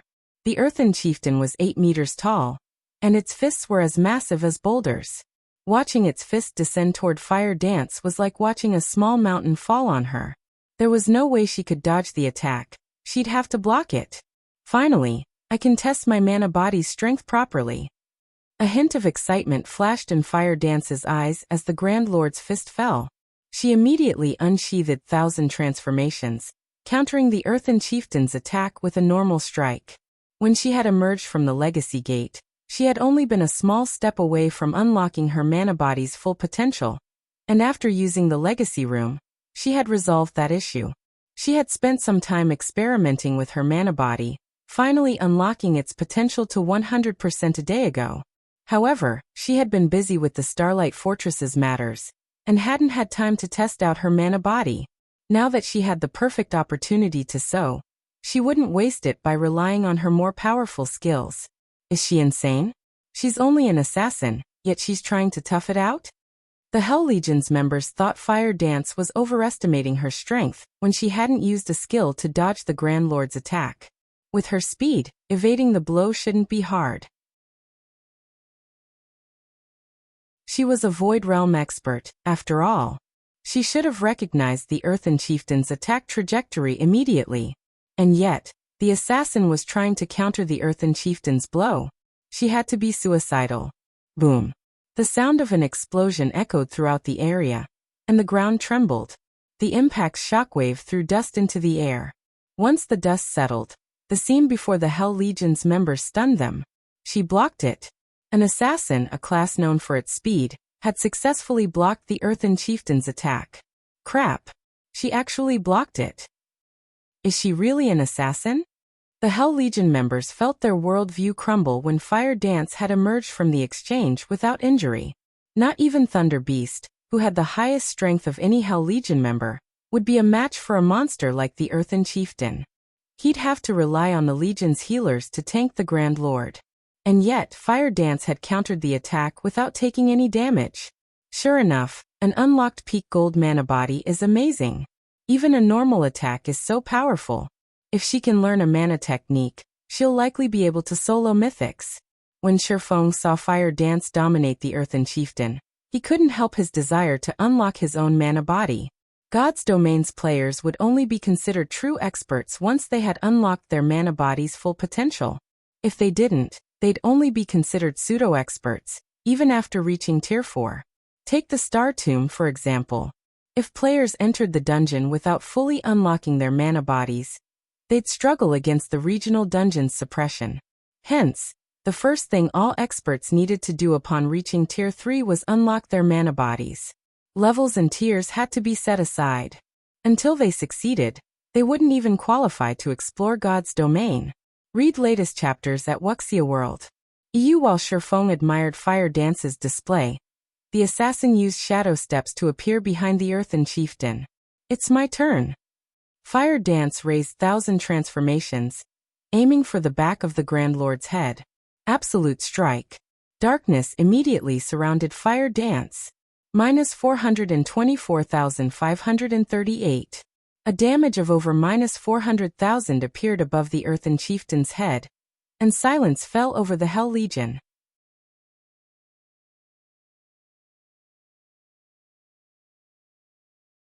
Chapter 2485. Inhuman Battle. Over 400,000 damage. Is she even human? Every member of the Hell Legion wondered if they were hallucinating when they saw the bright red numbers above the Earthen chieftain's head. For a moment, they even wondered if Fire Dance was an NPC disguised as a player. Even they, experts who stood at the pinnacle of God's domain, could barely cause over minus 70,000 damage to the Earthen giants with Tier 3 skills and spells. Hell Rush, one of the Legion's strongest players, could only deal around minus 150,000. These monsters' ridiculously high defense and magic resistance could practically rival archaic species of the same rank. And yet, they had just watched a Tier 3 assassin deal over minus 400,000 damage to the Grand Lord ranked Earthen chieftain, and she had only used a Tier 2 skill. Even at Tier 3, assassins didn't have many options for raising their attack's power. Most of their skills focused on speed, increasing their total DPS. But Fire Dance had obliterated what they had known about the class. How could she even be considered an assassin with that kind of raw power? She was even more of a berserker than actual berserkers. Before the Hell Legion members could recover from their shock, Yan Tianxing and the other 3-0 wing experts started their battles with their own Earthen chieftains. Yan Tianxing effortlessly evaded his Grand Lord's straightforward attack, circling to the Grand Lord's back. He then brandished his daggers and sent several beautiful, silver arcs slicing into the Earthen chieftain's back. Minus 134,324. Minus 274,543. Minus 133,645.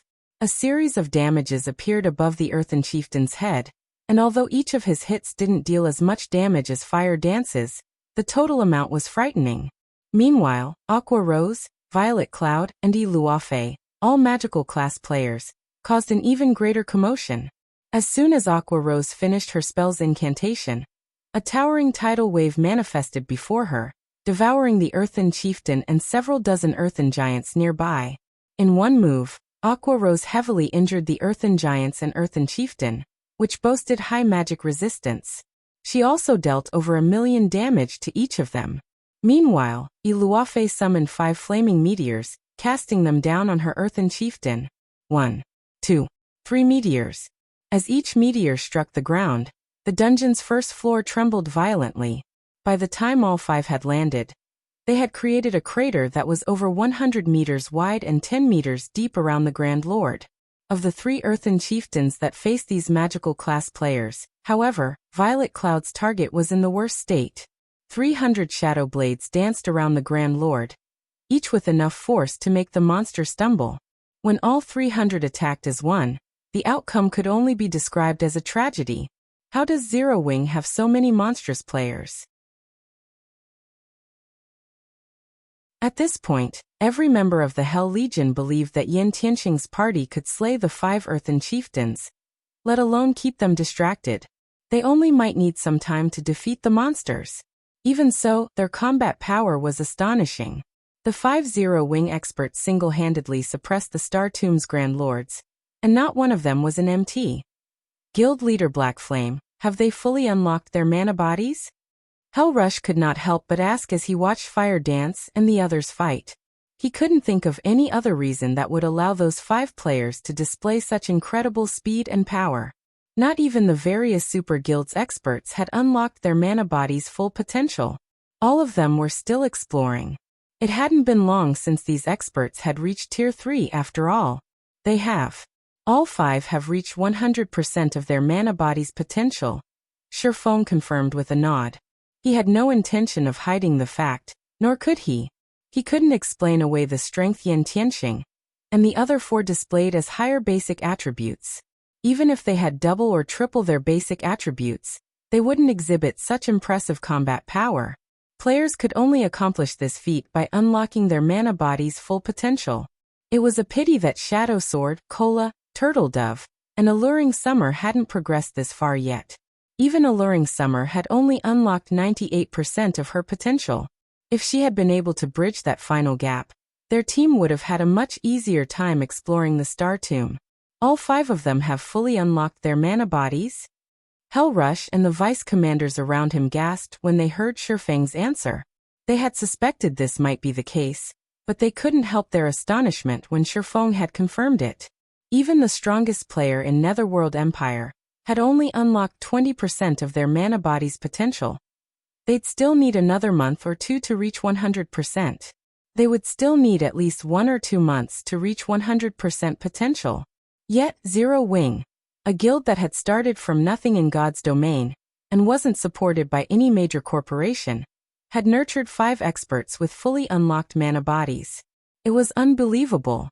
Would you be willing to offer some guidance regarding mana bodies, Guild Leader Black Flame? If you are, I can represent my guild in offering to garrison 50,000 experts in the Starlight Fortress long-term. Netherworld Empire will also supply Zero Wing with various rare materials from the Western continent, Hellrush proposed, trying to contain his excitement. Everyone's mana body was different, and players would gain very little from others' experiences, but the fact that Zero Wing had nurtured 5 experts with fully unlocked mana bodies proved that it could help players accomplish the feat. Anyone that said otherwise was either lying or a fool. Players would see huge differences in their accomplishments, depending on how soon they unlocked their mana body's potential. The difference between the combat power Zero Wing's members displayed and that of the Hell Legion made that much obvious. After Hellrush presented his offer and request, the rest of his comrades grew restless, watching Shi Feng. They all wanted to hear his answer. Before this, they hadn't realized how effective a fully unlocked mana body would be on one's combat power, but after seeing Yen Tianxing and his companions' performance, they were sure of one thing. Tier 3 players that hadn't unlocked their mana bodies were pests in comparison. Many of the Hell Legion's members had just as high combat standards as Fire Dance and the others, but if they had to fight any of those 5 players, they'd refuse. The difference between their overall combat power was like the difference between heaven and earth. They even suspected that Fire Dance and her party could take on 30 Hell Legion members simultaneously. Read latest chapters at Wuxia World. The more Hell Legion's experts thought about it, the more restless they became. Rather than their earlier prideful attitude, they all watched Shi Feng with anticipation and hunger. Weapons and equipment were secondary concerns for experts like them. Their individual strength was far more important. In fact, they had joined their guild in the pursuit of greater strength. Don't worry about the 50,000 experts, Shi Feng dismissed the offer. He could not help but shake his head and chuckle when he saw everyone's eager looks. Offering guidance for unlocking your mana bodies isn't necessarily impossible, but in exchange, I'd like Netherworld Empire to help me with another matter. In exchange, I will offer some advice. Although I cannot help all of you unlock your mana body's full potential in a short time, I can help you complete the task with a little more speed. Hellrush had to calm his heart again when Shi Feng had agreed. He responded immediately, Guild Leader Black Flame, please state your demands. If I have the authority to agree to them, I can do so on my guild's behalf. It's very simple. I need 1 month. I want Hell Legion under my command for 1 full month. Shi Feng raised a finger and swept his gaze across the Hell Legion members.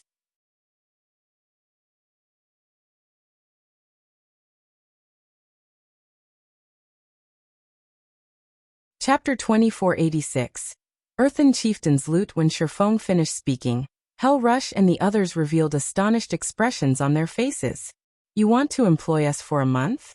Hellrush could not help hesitating upon hearing Shi Feng's demand.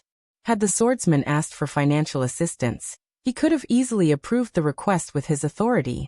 However, hiring the entire Hell Legion for 1 whole month was a different story. The Hell Legion was one of Netherworld Empire's trump-card legions. The legion's first priority was the improvement of its members' strength and level, which was why the guild would invest tons of resources in the Legion. It might be fine if Shi Feng wished to employ the Hell Legion for 1 or 2 days, but an employment period of 1 whole month was something else altogether. A month might not be particularly long, but it wasn't particularly short either. Netherworld Empire might be willing to use money and resources to exchange for the improvement of its members' combat power, but not a large amount of its trump card Legion's time. After all, the reason behind Netherworld's considerable investment of resources in the development of its members was to buy time for itself. To be precise, it was to save time and gain an advantage over their competitors. Selling the time of one of its trump card legions would be akin to putting the cart before the horse. Moreover, the Hell Legion had plenty of tasks it needed to handle. If it operated under Shi Feng for a month, these tasks would have to be set aside. You can rest assured that during this 1 month, your level won't fall behind others in the slightest. In fact, your equipment standard won't fall behind either. You'll also be free to do whatever you want for most of this 1 month. I will only need your help during certain times, Shi Feng said, chuckling when he saw the hesitation on Hellrush's face. Most importantly, you will get to receive guidance on how to unlock your mana bodies ahead of everyone else. I can guarantee that all of you will unlock your mana bodies within this 1 month. Shi Feng understood Hellrush's concerns. After all, the Hell Legion was Netherworld Empire's strongest trump card legion. Although the Great Super Guild invested the best resources it had in the Legion, that did not mean the Legion would automatically grow stronger. The Legion still had to cherish every second available to improve itself, so that it could compete and surpass the teams and legions of other superpowers. No guild would be willing to let its strongest legion waste 1 whole month working for someone else, even in exchange for the method to accelerate the process of unlocking one's mana body. I'm afraid I don't have the authority to decide on this matter. I need to report this to my superiors first and leave the decision to them, Hellrush said.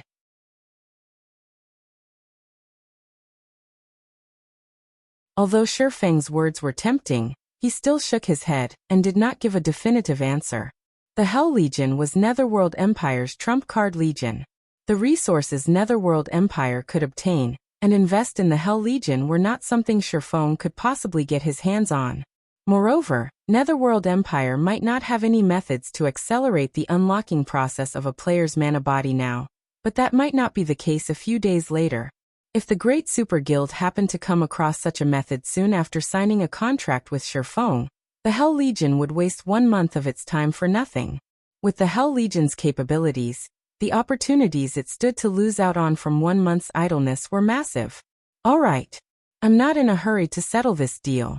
You can think it over once you return, Shi Feng said, not the slightest bit surprised by Hellrush's reply. After all, this was no longer a decision Hellrush could make as the Hell Legion's commander. Only Netherworld Empire's guild leader and Grand Elders could. Thank you for your understanding, Guild Leader Black Flame. We will give you a reply as soon as possible, Hellrush said, nodding. Inwardly, though, he felt that the likelihood of his higher-ups approving this transaction was minimal. After all, a month was simply too long, especially with the number of Tier 3 players in God's domain rapidly increasing. Meanwhile, Kola, who had overheard the conversation, looked at Shi Feng in confusion. Guild leader, are you really planning to let them enter the Legacy Gate? Kola asked in a quiet tone, a pained expression appearing on his face. Kola had personally experienced the Legacy Gate's benefits. It was undoubtedly the best place to improve one's mana body. However, the number of slots to enter the Legacy Gate each month were limited. Zero Wing barely had enough for itself. He felt that giving the slots to Netherworld Empire would be a huge waste. After all, a Tier 3 expert with a fully unlocked mana body brought plenty of advantages. Moreover, letting the Hell Legion use the Legacy Gate would expose the Starlight Fortress's true value. Although the Hell Legion indeed possessed a lot of Tier 3 experts, Zero Wing wasn't weak either.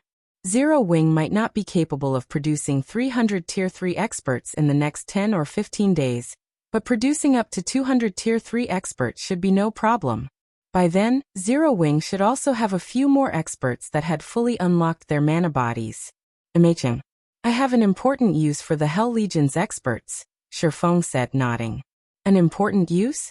Shi Feng's words confused Kola. He simply couldn't understand what Shi Feng would need the Hell Legion for. In terms of combat power, the Hell Legion's experts were far inferior to Fire Dance's group of 5. In fact, the 5 could beat up the entire Hell Legion handily. At best, the Hell Legion would be useful for raiding dungeons. Fire Dance and the others are indeed very strong after unlocking their mana bodies, but there are many things that cannot be solved with just a handful of players, Shi Feng said, chuckling at the look of disdain Cola was giving the Hell Legion. Fire Dance's group of 5 might be capable of suppressing the Hell Legion now, but once the Hell Legion's members fully unlocked their mana bodies as well, Fire Dance's 5 wouldn't even be able to flee for their lives. Moreover, the Hell Legion's Tier 3 experts fully unlocking their mana bodies was only a matter of time. Meanwhile, what Shi Feng needed was the Hell Legion with its members' mana bodies fully unlocked. Although the Silver Divine Dragon was already his companion, that was only temporary. He still had to complete Auerbach's trial within 4 months to make the contract permanent. Auerbach's trial was no trivial matter. He needed to raise his strength as quickly as possible in order to clear it. Meanwhile, of the methods he could think of to boost his strength, the best one was to complete Solomon's sword. However, the locations of the remaining fragments of Solomon's sword were simply too dangerous. The risk of failure was incredibly high if he went to these locations by himself, and even if Fire Dance and the others accompanied him. Hence, he needed the help of the Hell Legion. Moreover, after obtaining the Hell Legion's help, Zero Wing would no longer have to fear the various superpowers on the eastern continent. It could clash with them head-on and contest for the truly important resource points. Zero Wing would not have to rely on just a handful of guild towns and cities to secure resources, which would, in turn, prevent the superpowers from easily suppressing its resource income. Currently, the main source of weapons and equipment was still monsters. However, this would shift to lifestyle players as players reached ever higher levels. If Zero Wing did not secure the necessary resource points early on, with the guild's current scale of development, the various superpowers would eventually rip it to shreds. By the time Shi Feng and Cola's conversation was over, Fire Dance and the others had lured the 5 Earthen Chieftains away from the main group of monsters. Upon seeing this, Hell Rush immediately led his team into action and started clearing out the weaker Earthen giants. As the Earthen Chieftains were gone, the strongest monsters before the tunnel were merely level 112 Great Lords. For the Hell Legion members, whose basic attributes rivaled those of Great Lords and even Grand Lords of the same level, these monsters were a piece of cake. The only inconvenience was their reduced mobility, which slowed their clearing speed by a significant margin. However, with Fire Dance and the others occupying the Earthen Chieftains, the Hell Legion did not face much pressure during battle. The Legion systematically defeated the Earthen giants, chipping away at their numbers. Roughly 2 hours later, all of the Earthen giants blocking the tunnel had fallen. Only the 5 Earthen Chieftains remained standing. At this moment, however, each of the Earthen giants had less than 70% of their HPs remaining. The Hell Legion members could not help but gulp audibly at the sight. Although they knew that Fire Dance and the others could solo the Earthen giants, they still could not believe their eyes when they saw that each of the Earthen giants had lost so much HP already. "Alright, quickly get rid of these Earthen giants," Shi Feng commanded when he noticed the Hell Legion members staring dazedly at Fire Dance's group. Others might not be aware of the condition of Fire Dance's group, but Shi Feng was. Fire Dance and the others might have burned a considerable portion of the Earthen Chieftains' HP already, but they had also expended a significant amount of stamina. With their remaining stamina, finishing off the Earthen giants all by themselves would be impossible. Ultimately, a group was still necessary to defeat monsters like the Earthen giants. Otherwise, he wouldn't have bothered hiring the Hell Legion at all. Read latest chapters at Wuxia World. Shi Feng's command promptly snapped everyone from the Hell Legion out of their daze, and they sprang to assist Fire Dance's group with the 5 Earthen Chieftains. Fire Dance's group of 5 tanked the 5 Earthen Chieftains while the Hell Legion members helped deal damage from the sidelines. With the participation of the Hell Legion, the Earthen giants lost HP rapidly. In the end, all 5 Earthen giants fell within 30 minutes.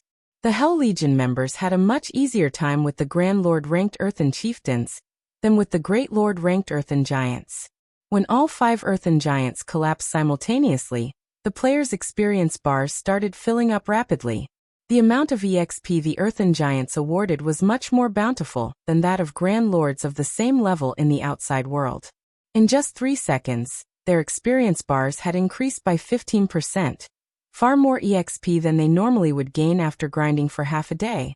Moreover, after the 5 Earthen Chieftains died, they had dropped several dozen items. The abundance of their loot surpassed even that of mythic monsters in the outside world. For a moment, everyone from the Hell Legion was stupefied by this scene.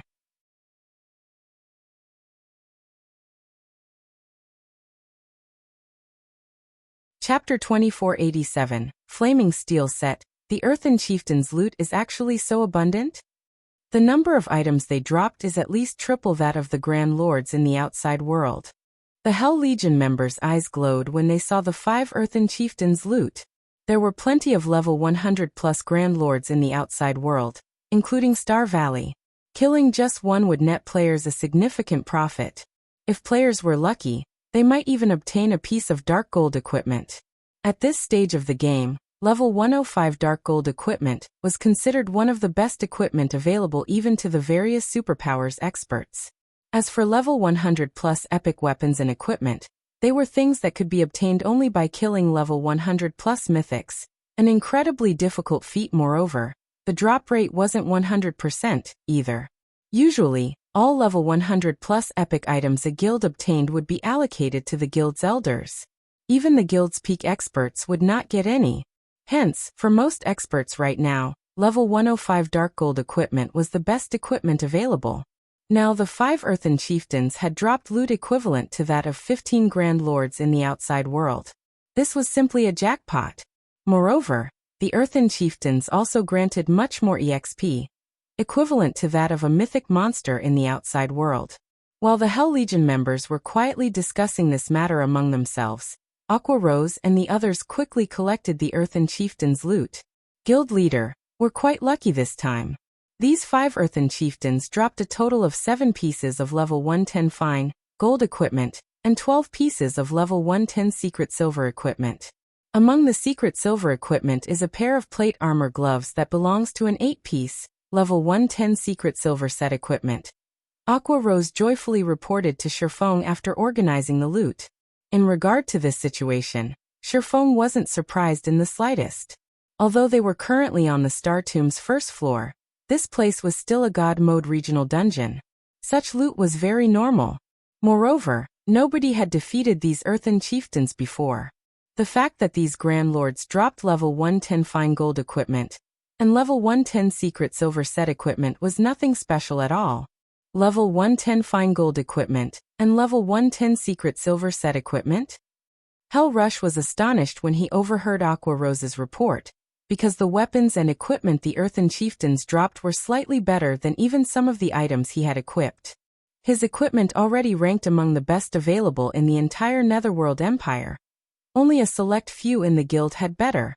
Moreover, if not for the several pieces of level 100+ epic items on him, then his equipment might have gotten surpassed altogether.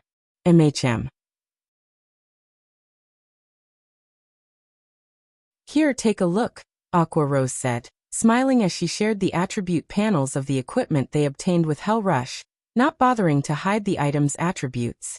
After all, everyone from Zero Wing had much better equipment. Isn't this flaming steel set a little too powerful? If one of our MTs were to equip it, they could most likely tank an Earthen Chieftain all by themselves. Hell Rush exclaimed, a passionate flame burning in his eyes as he stared at a pair of plate armor gloves. Although the current Hell Legion's MTs were already well equipped, with some even possessing 2 pieces of level 100+ epic equipment, the overall standard of their equipment would still be inferior by a large margin when compared to the Flaming Steel set. Just the bonuses from the set's 5-piece and 8-piece set effects alone could already rival those from being fully geared in level 110 fine gold equipment. The 5-piece set effect increased not only the user's defense skill by 3 levels, but also the user's defense attribute by 25%, while the 8-piece set effect increased the user's HP and physique by 25%. These bonuses allowed MTs to become sturdier with much greater mobility.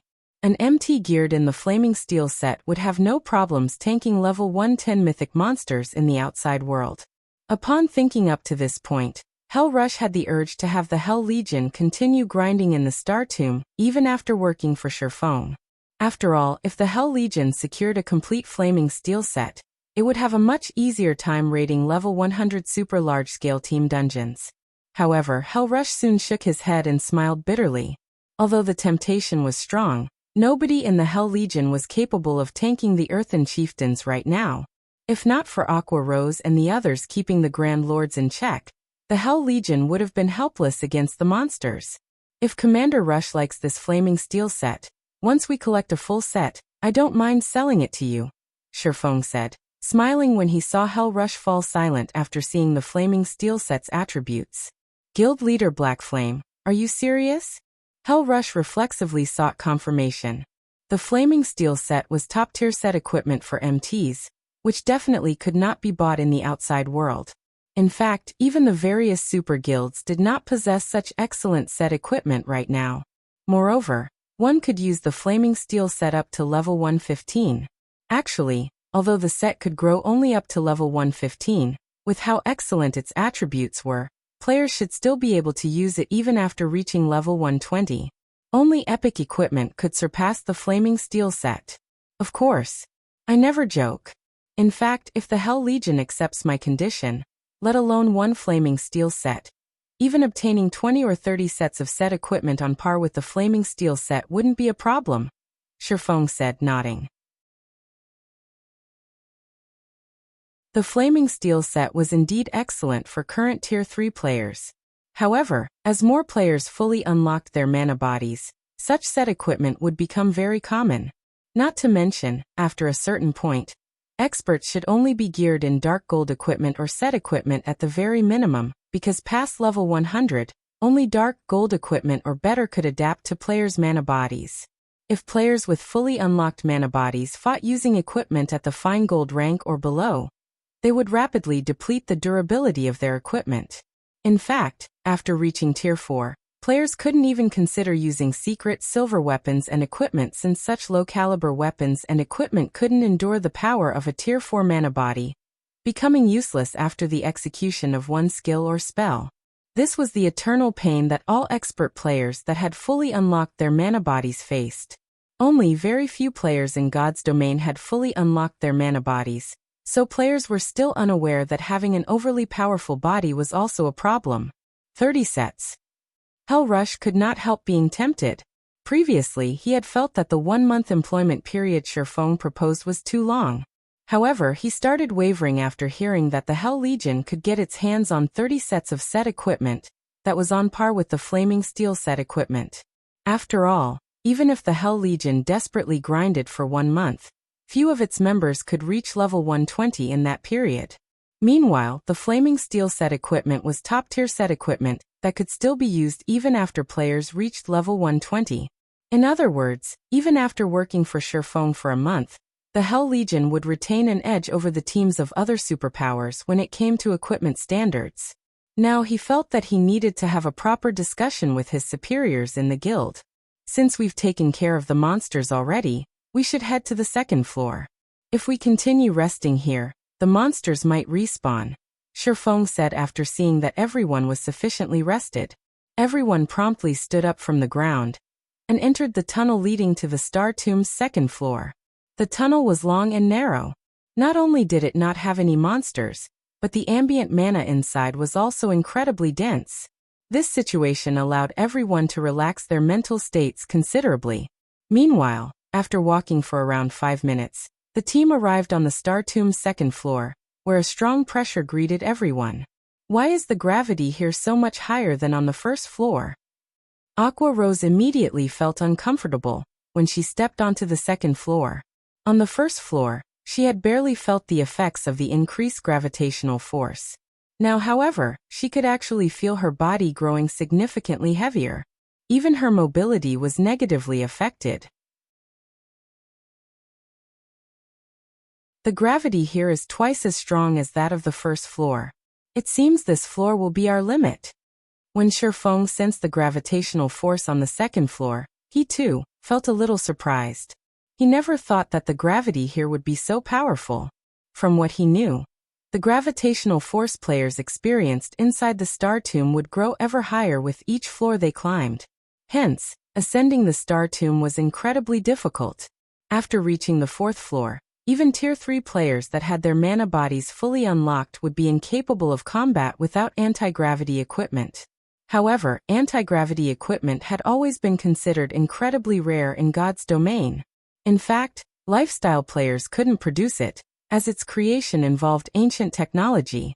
Following which, Shi Feng and the others started clearing out the monsters outside the tunnel's exit.